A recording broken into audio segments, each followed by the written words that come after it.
Hi friends, ಎಲ್ರಿಗೂ ನಮಸ್ಕಾರ. ಜ್ಞಾನಗಂಗೋತ್ರಿ ಸಂಸ್ಥೆಗೆ ಸ್ವಾಗತ. ಸೊ ಈ ಒಂದು ಸೆಷನ್ನ ಉದ್ದೇಶ ಏನು ಅಂದ್ರೆ, ಜ್ಞಾನಗಂಗೋತ್ರಿ ಸಂಸ್ಥೆ ವತಿಯಿಂದ ಆಗಸ್ಟ್ 1ನೇ ತಾರೀಕಿನಿಂದ UPSC ಮತ್ತೆ KS ಬ್ಯಾಚ್ಗಳನ್ನ ಪ್ರಾರಂಭ ಮಾಡ್ತಾ ಇದ್ದೇವೆ. ಸೊ ಈ ಒಂದು ಉದ್ದೇಶದಿಂದ ಈ ತರಬೇತಿ ನೀಡ್ತಕ್ಕಂಥ ನಮ್ಮ ಟೀಮ್ ಅಲ್ಲಿರ್ತಕ್ಕಂಥ ಎಲ್ಲಾ ಶಿಕ್ಷಕರನ್ನ ನಾವು ಇಂಟ್ರೊಡ್ಯೂಸ್ ಮಾಡ್ತಾ ಇದ್ದೇವೆ. ಸೊ ಅವರ ಹೆಸರು ಮತ್ತೆ ಅವರು ಬೋಧಿಸ್ತಕ್ಕಂಥ ಸಬ್ಜೆಕ್ಟ್ಗಳನ್ನ ಸವಿಸ್ತಾರವಾಗಿ ಸಿಲೆಬಸ್ ಅಲ್ಲಿ ಏನಿದೆ, ಸೊ ಅದರ ಸ್ಟ್ರಾಟಜಿ ಹೇಗಿರುತ್ತೆ, ಸ್ಟಡಿ ಮೆಟೀರಿಯಲ್ ಹೇಗೆ ಮಾಡ್ಕೊಳ್ಬೇಕು, ಎಲ್ಲದರ ಬಗ್ಗೆ ನಾವು 1 by 1 ಇಂಟ್ರೊಡ್ಯೂಸ್ ಮಾಡ್ತಾ ಇದ್ದೇವೆ. ಸೊ ಈ ಒಂದು ಸರಣಿಯಲ್ಲಿ ಸೈನ್ಸ್ ಅಂಡ್ ಟೆಕ್ನಾಲಜಿ ಕಂಪ್ಲೀಟ್ ಆಗಿರುತ್ತೆ, CSAT ಕೂಡ ಕಂಪ್ಲೀಟ್ ಆಗಿರುತ್ತೆ. ಸೊ ಇವತ್ತು ನಾನು ಜನರಲ್ ಸ್ಟಡೀಸ್ 3 ಅಲ್ಲಿ ಬರ್ತಕ್ಕಂಥ ಎನ್ವೈರನ್ಮೆಂಟ್ ಅಂಡ್ ಎಕಾಲಜಿ, ಪರಿಸರ ವಿಜ್ಞಾನಕ್ಕೆ ಸಂಬಂಧಪಟ್ಟಂತೆ ಸೊ UPSC ಮತ್ತೆ KS ಸಿಲೆಬಸ್ ನಲ್ಲಿ ಏನೇನ್ ಕೊಟ್ಟಿದ್ದಾರೆ, ಸೊ ಆ ಒಂದು ಸಿಲೆಬಸ್ ಅನ್ನ ನಾವು ಹೇಗೆ ಸಿಂಪ್ಲಿಫೈ ಮಾಡ್ಕೊಂಡಿದ್ದೇವೆ. ಏನಕ್ಕಂದ್ರೆ ನೀವು ಸಿಲೆಬಸ್ ಕಾಪಿಯನ್ನ ನೋಡಿದ ಕೂಡಲೇ ಅದು ಒಂದು ಸಿಸ್ಟಮ್ಯಾಟಿಕ್ ಆಗಿ ಅರೇಂಜ್ ಆಗಿರೋದಿಲ್ಲ. ಸೊ ಆ ಸಿಲೆಬಸ್ ಕಾಪಿಯಲ್ಲಿ ಇರ್ತಕ್ಕಂಥ ಒಂದು ಕ್ರೊನಾಲಜಿಯಲ್ಲಿ ನೀವು ಓದ್ಲಿಕ್ಕೆ ಪ್ರಾರಂಭ ಮಾಡಿದ್ರೆ ಸೊ ಅದು ನಿಮ್ಗೆ ತುಂಬಾ ಕನ್ಫ್ಯೂಸ್ ಆಗುತ್ತೆ. ಸೊ ಈ ಒಂದು ಕಾರಣದಿಂದ what we have done is, ಆ ಒಂದು ಸಿಲೆಬಸ್ ಕಾಪಿಯನ್ನ ಒಂದು ಕ್ರೊನಾಲಜಿಯಲ್ಲಿ ನಾವು ಅರೇಂಜ್ ಮಾಡಿದ್ದೇವೆ. ಸೊ ಈ ಕ್ರೊನಾಲಜಿ ಪ್ರಕಾರ ನೀವು ಅಭ್ಯಾಸ ಮಾಡ್ತಾ ಹೋದ್ರೆ ನಿಮ್ಗೆ ಒಂದು ಕಾಂಟೆಂಟ್ ಇಂದ ಇನ್ನೊಂದು ಕಾಂಟೆಂಟ್ಗೆ, ಐ ಮೀನ್ ಟು ಸೇ ಒಂದು ಕಾನ್ಸೆಪ್ಟ್ ಇಂದ ಇನ್ನೊಂದು ಕಾನ್ಸೆಪ್ಟ್ಗೆ ಎಕ್ಸಾಕ್ಟ್ ಆಗಿ ನಿಮ್ಗೆ ಲಿಂಕ್ ಸಿಗುತ್ತೆ. ಸೊ ಈ ನಿಟ್ಟಿನಲ್ಲಿ ಎನ್ವೈರನ್ಮೆಂಟ್ ಅಂಡ್ ಎಕಾಲಜಿ ನಿಮ್ಮ ಪರೀಕ್ಷೆಗೆ ಸಂಬಂಧಪಟ್ಟಂತೆ ವೆಯ್ಟೇಜ್ ಎಷ್ಟಿರುತ್ತೆ, ಅಂದ್ರೆ ಅದರ ಪ್ರಾಮುಖ್ಯತೆ ಎಷ್ಟಿರುತ್ತೆ, ಸೊ ಪ್ರೀವಿಯಸ್ ಇಯರ್ಸ್ ಅಲ್ಲಿ ಯಾವ ರೀತಿಯ ಪ್ರಶ್ನೆಗಳನ್ನ ಕೇಳಲಾಗಿತ್ತು ಅಂಡ್ ಸಿಲೆಬಸ್ ಅನ್ನ ನಾವು ಯಾವ ರೀತಿ ಸಿಂಪ್ಲಿಫೈ ಮಾಡ್ಕೊಂಡಿದ್ದೇವೆ, ಸೊ ಕರೆಂಟ್ ಅಫೇರ್ಸ್ ರಿಲೆವೆನ್ಸ್ ಏನಿದೆ ಎಲ್ಲದನ್ನ ಕೂಡ ಈ ಒಂದು ಸೆಷನ್ ಅಲ್ಲಿ ನಾನು ಇಂಟ್ರೊಡ್ಯೂಸ್ ಮಾಡ್ತೇನೆ. So my name is Suresh and I will be your faculty for environment and ecology for both UPSC and KS examination, and let us start learning about environment ecology, ಪರಿಸರ ಮತ್ತು ಪರಿಸರ ವಿಜ್ಞಾನಕ್ಕೆ ಸಂಬಂಧಪಟ್ಟಂತೆ ಸಂಪೂರ್ಣವಾಗಿರ್ತಕ್ಕಂಥ ಸಿಲೆಬಸ್ ಅನ್ನ ನಾವು ಇವತ್ತು ಡಿಕೋಡ್ ಮಾಡೋಣ.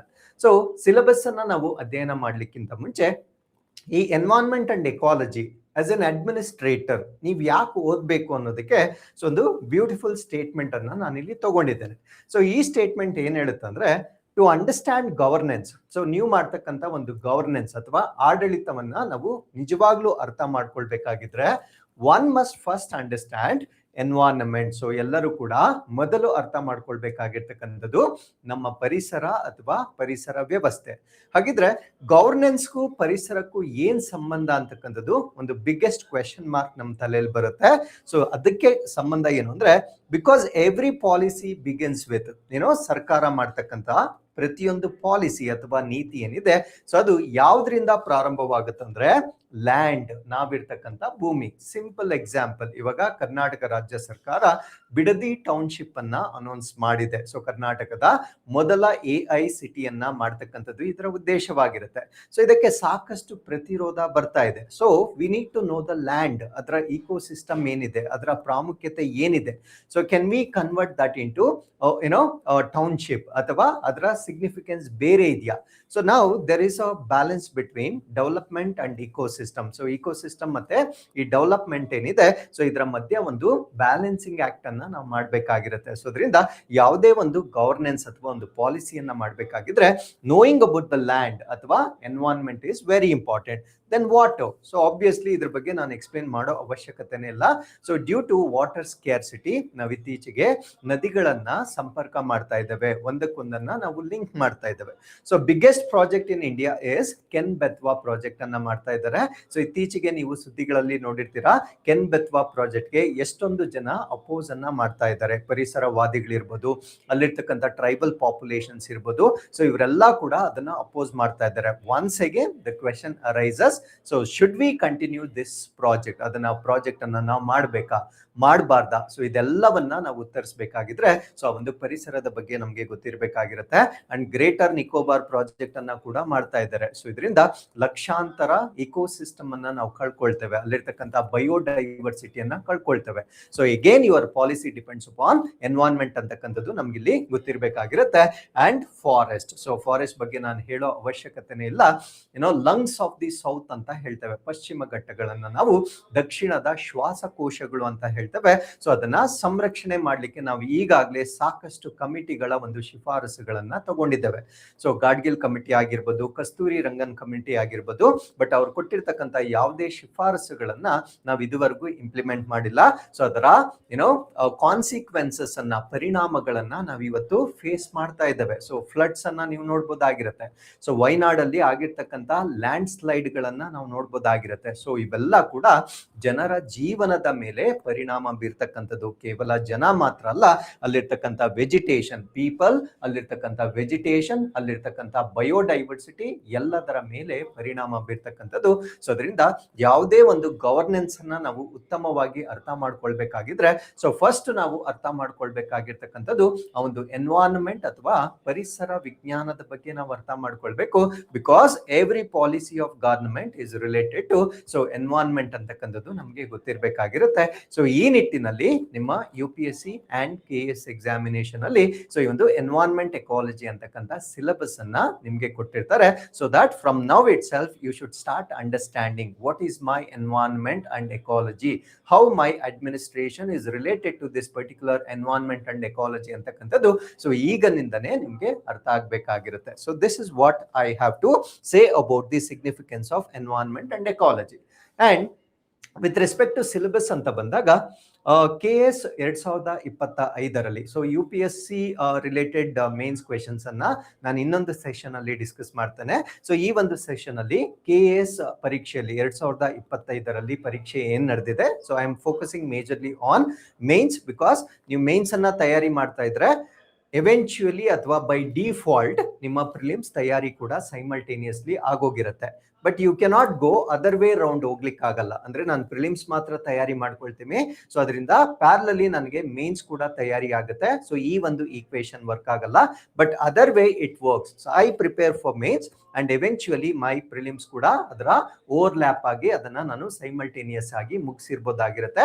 So because of that particular reason we are going with respect to integrated approach ಇಂದ ನಾವು ಈ ಒಂದು ಕೋರ್ಸ್ ಅನ್ನ ಪ್ರಾರಂಭ ಮಾಡ್ತಾ ಇದ್ದೇವೆ. So mains and prelims both together ಒಂದೇ ಸರಿ ಅಥವಾ ಒನ್ ಗೋ ಅಲ್ಲಿ ತೆಗೆದುಕೊಂಡು ಹೋಗ್ತಕ್ಕಂಥದ್ದು ಈ ಒಂದು ಕಾರ್ಯಕ್ರಮದ ಪ್ರಮುಖ ಉದ್ದೇಶವಾಗಿರುತ್ತೆ. So in this context KS 2025 ಪರೀಕ್ಷೆ ಏನ್ ನಡೆದಿರುತ್ತೆ, ಅದರಲ್ಲಿ ಔಟ್ ಆಫ್ 250 ಮಾರ್ಕ್ಸ್ ನಿಮ್ಗೆ GS3 ಅಂತಕ್ಕಂಥದ್ದು 250 ಅಂಕಗಳ ಒಂದು ಪತ್ರಿಕೆ ಆಗಿರುತ್ತೆ.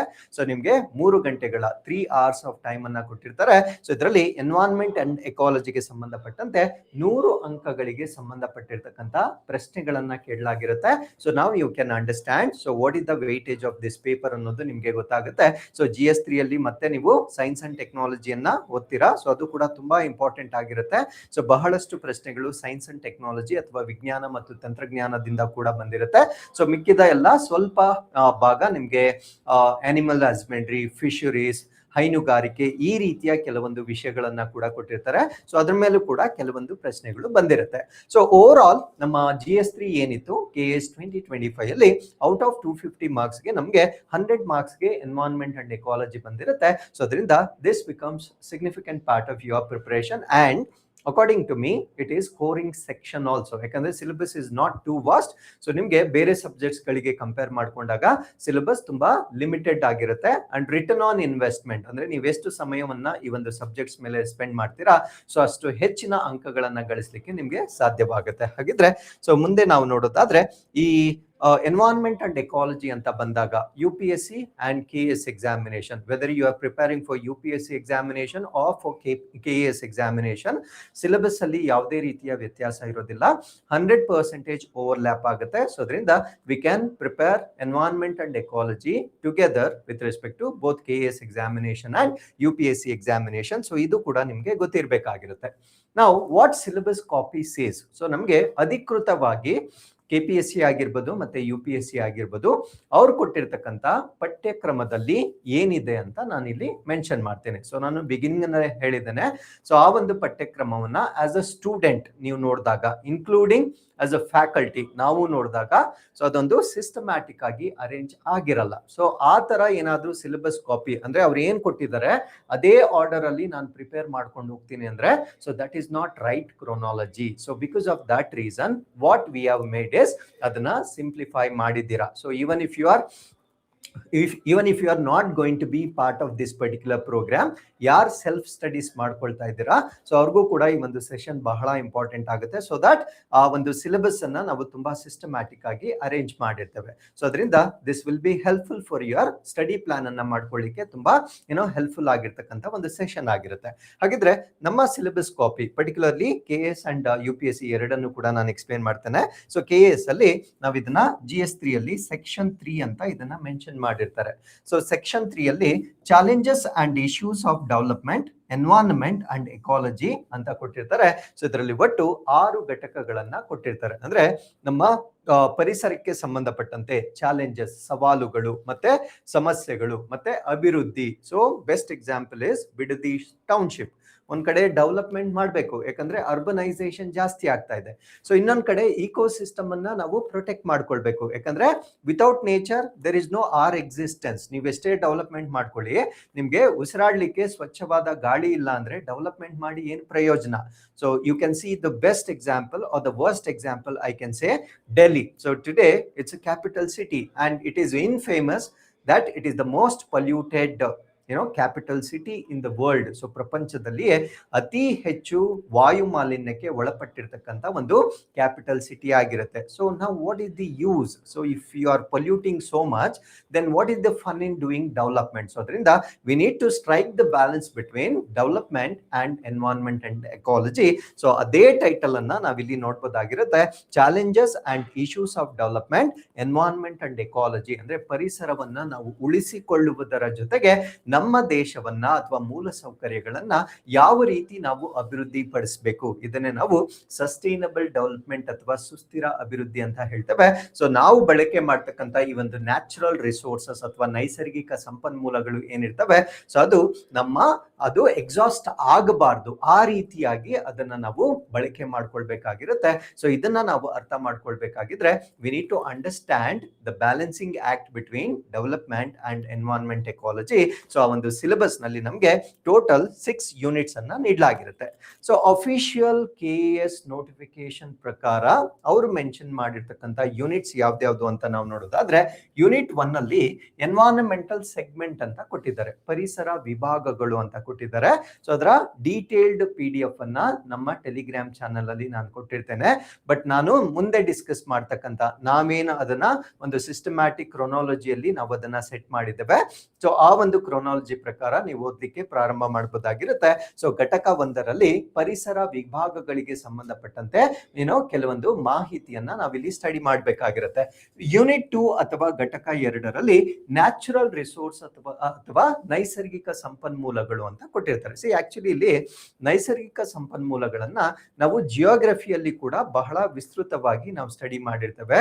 ಸೊ ಇಲ್ಲಿ ನಾವು ಎನ್ವೈರನ್ಮೆಂಟಲ್ ರಿಲೇಟೆಡ್ ಪರ್ಸ್ಪೆಕ್ಟಿವ್ ಅಲ್ಲಿ ನಾವು ಈ ಟಾಪಿಕ್ಸ್ ಅನ್ನ ಸ್ಟಡಿ ಮಾಡಬೇಕಾಗಿರುತ್ತೆ. ಫಾರ್ ಎಕ್ಸಾಂಪಲ್ ಇವಾಗ ವಾಟರ್.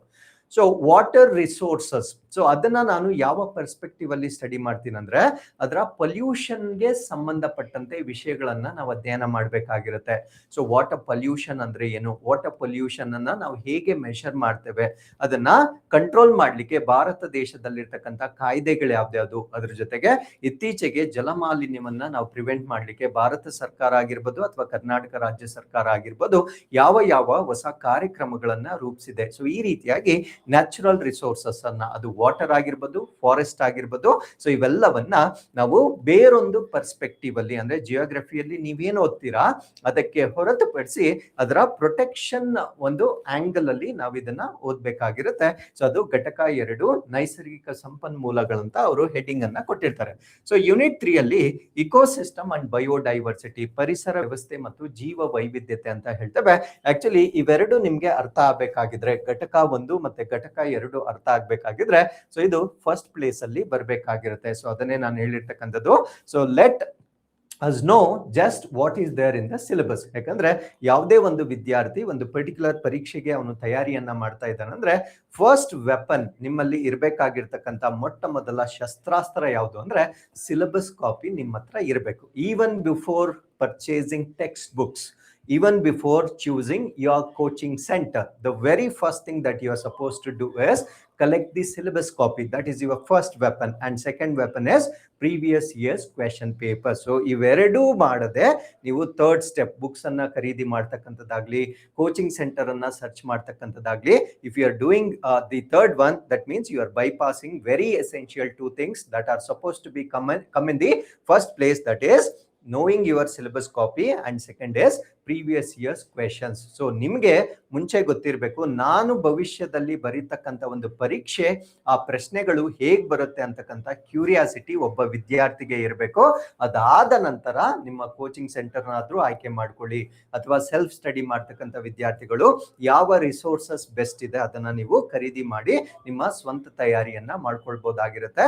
ಬಟ್ ಇವೆರಡನ್ನ ಮಾಡದೆ ಯಾರು ಥರ್ಡ್ ಸ್ಟೆಪ್ಗೆ ಹೋಗ್ತಾ ಇದ್ದೀರಾ, that means you are bypassing to very essential requirements of your preparation. So because of that reason, syllabus copy becomes very important part of your preparation. So with this, let's get into unit 4. So unit 4 ಅಲ್ಲಿ environmental pollution and solid waste management ಅಂತ ಕೊಟ್ಟಿದ್ದಾರೆ. ಪರಿಸರ ಮಾಲಿನ್ಯ ಮತ್ತು ಘನ ತ್ಯಾಜ್ಯ ನಿರ್ವಹಣೆ high yielding unit ಆಗಿರುತ್ತೆ. Because what is relevant in country, so ಅದ್ರ ಮೇಲೆನೆ ನಮಗೆ ಹೆಚ್ಚಿನ ಪ್ರಶ್ನೆಗಳು ಬರ್ತಾ ಇರುತ್ತೆ.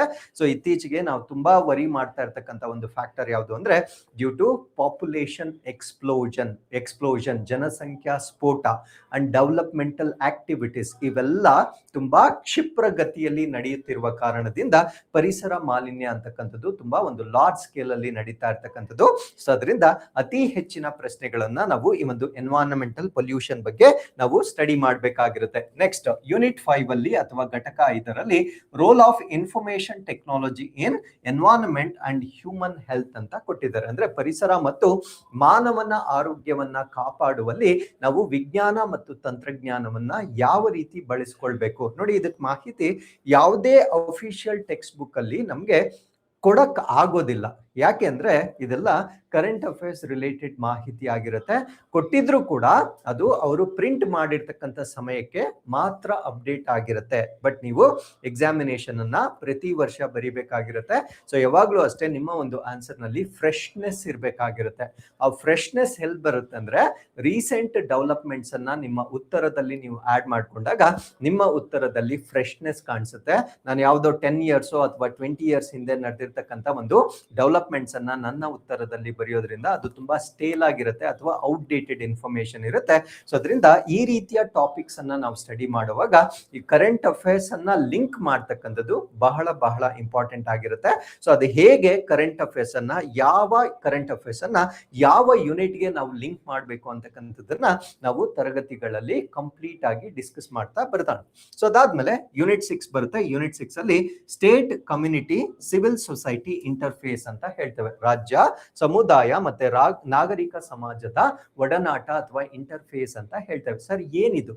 C, nothing can change in society without the involvement of public. So ಆ ಒಂದು ರಾಷ್ಟ್ರ, ರಾಜ್ಯ, ಊರು, ಅದು ಯಾವುದೇ ಒಂದು ಕೆಪಾಸಿಟಿಯಲ್ಲಿ ಇರಲಿ, ಸರ್ಕಾರ ಒಂದೇ ಎಲ್ಲ ಬದಲಾವಣೆಗಳನ್ನ ಮಾಡ್ಲಿಕ್ಕೆ ಸಾಧ್ಯ ಆಗೋದಿಲ್ಲ unless there is proactive approach from people or community. ಅಲ್ಲಿರ್ತಕ್ಕಂಥ ಸಮುದಾಯ ತಮ್ಮ ಸ್ವಯಂ ಪ್ರೇರಣೆಯಿಂದ ಆ ಒಂದು ಸಿಸ್ಟಮ್ ಅನ್ನ ಬದಲಾಯಿಸಲಿಕ್ಕೆ ಪ್ರಯತ್ನ ಪಡದಿದ್ದರೆ ಸರ್ಕಾರ ಎಷ್ಟೇ ಪಾಲಿಸಿಗಳನ್ನ ಮಾಡಿದ್ರು ಕೂಡ ಅದಕ್ಕೊಂದು ಲಿಮಿಟೇಷನ್ ಮಾತ್ರ ಇರುತ್ತೆ. ಸೊ ಅದರಿಂದ ನಮ್ಮ ಒಂದು ಕಮ್ಯುನಿಟಿ ಅಥವಾ ನಮ್ಮ ಸಮುದಾಯ ಅಂತಕ್ಕಂಥದ್ದು ನಮ್ಮ ಪರಿಸರ ವ್ಯವಸ್ಥೆಯನ್ನ ಸಂರಕ್ಷಣೆ ಮಾಡಲಿಕ್ಕೆ ಯಾವ ರೀತಿಯ ಕಾಂಟ್ರಿಬ್ಯೂಷನ್ಸ್ ಅನ್ನ ಕೊಡಬಹುದಾಗಿರುತ್ತೆ. So it is like win situation. ಸರ್ಕಾರ they make policies and we are supposed to make sure that these policies are effectively implemented. So if they are supposed to be effectively implemented, so it depends upon the responsibility of each and every citizen. Best example, single use plastic ಅನ್ನ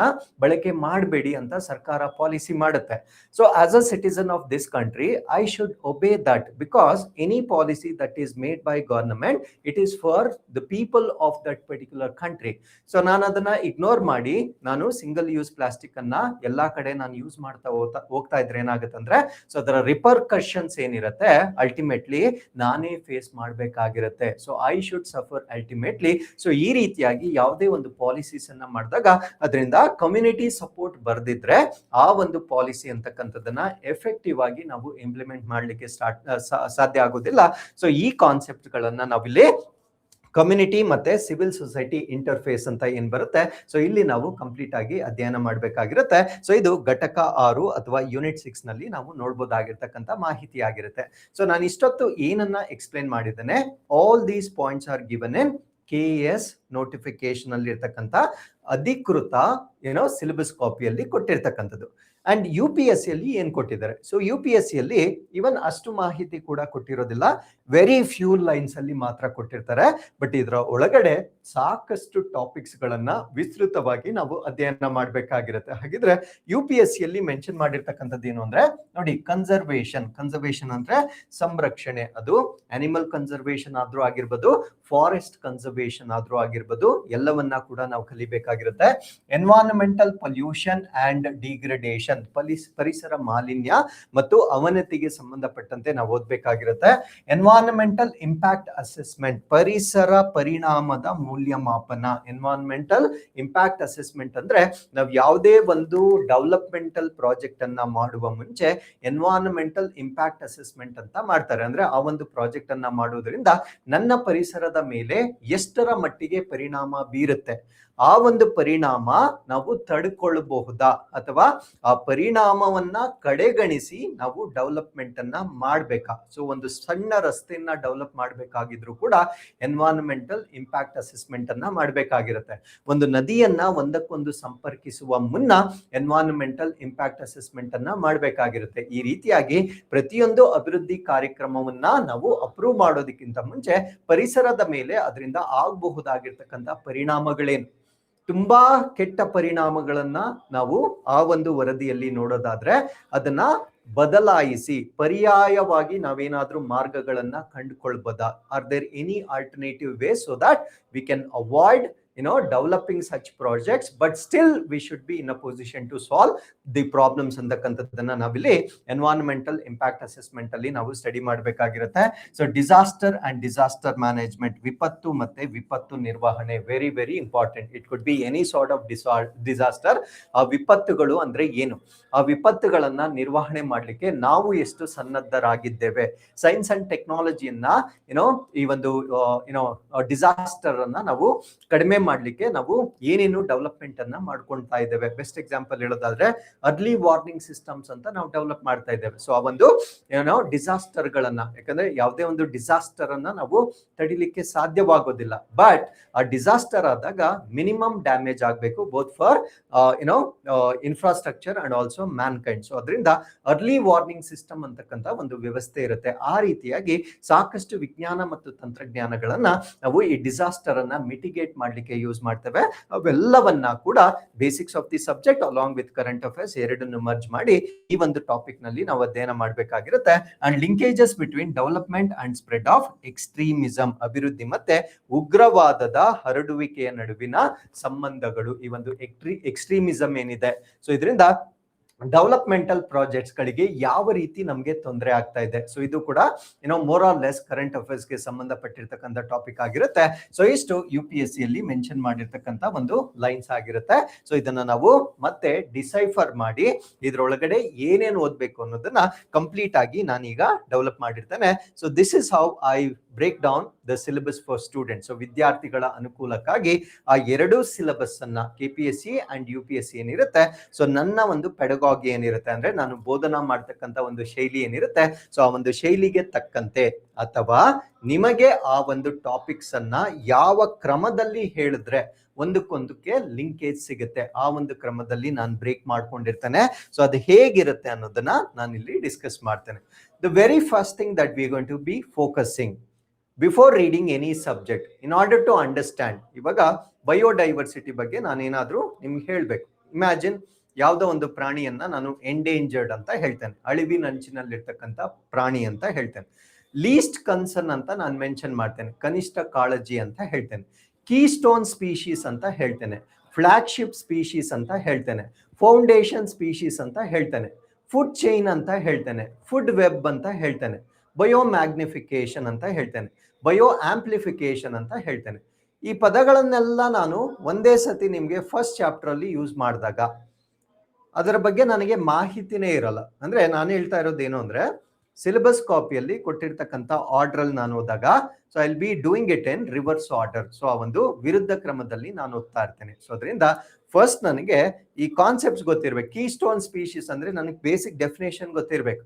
foundation species ಅಂದ್ರೆ ಏನು ಅಂತ ಗೊತ್ತಿರಬೇಕು. ಇವೆಲ್ಲ ಗೊತ್ತಿದ್ದರೆ ನಾನು biodiversity chapter ಮಾಡಿದಾಗ I can simply understand anything. If I say this animal is endangered, I need not ask what is endangered. ಯಾವಾಗ ಒಂದು ಪ್ರಾಣಿಯನ್ನ ಎಂಡೇಂಜರ್ಡ್ ಅಂತ ಕರೀತಾರೆ, I need not ask. Red zone industries ಅಂತ ಬರ್ದೇತೇನೆ. ಸೊ ರೆಡ್ ಝೋನ್ ಇಂಡಸ್ಟ್ರೀಸ್ ಅಂತ ಹೇಳ್ಬೇಕಾಗಿದ್ರೆ I should know what is red zone industry ಅಂತ ನನಗೆ ಗೊತ್ತಿರಬೇಕು. ಗ್ರೀನ್ ಹೌಸ್ ಗ್ಯಾಸಸ್ ಇಂದ ಈ ಒಂದು ತಾಜ್ ಮಹಲ್ ಅಂತಕ್ಕಂಥದ್ದು ಇಟ್ ಈಸ್ ಬಿಕಮಿಂಗ್ ಡಿಸ್ಕಲರ್ಡ್ ಅಂತ ಹೇಳ್ತೇನೆ. So I should know what is green house gases ಅಂತ ನನಗೆ ಗೊತ್ತಿರಬೇಕು. So if greenhouse gases are so dangerous, why the name greenhouse is used there? Because green is used for positive thing, ಅಲ್ವಾ? So ಇವೆಲ್ಲ ನನಗೆ basics ಗೊತ್ತಿದ್ದರೆ ಮಾತ್ರ ನಾವು ಮುಂದೆ ಮಾಡ್ತಕ್ಕಂಥ ಅಡ್ವಾನ್ಸ್ ಸ್ಟಡೀಸ್ ಏನಿರುತ್ತೆ ಸೊ ಅದು ನನಗೆ ಸಂಪೂರ್ಣವಾಗಿ ಅರ್ಥ ಆಗುತ್ತೆ. So the first lesson of this training program is we're going to start with ecosystem. ಪರಿಸರ ವ್ಯವಸ್ಥೆಯ ಬಗ್ಗೆ ಎಲ್ಲ ಬೇಸಿಕ್ಸ್ ನನಗೆ ಗೊತ್ತಿರಬೇಕು. once you are thorough with all the basics, because we need to start everything with foundation.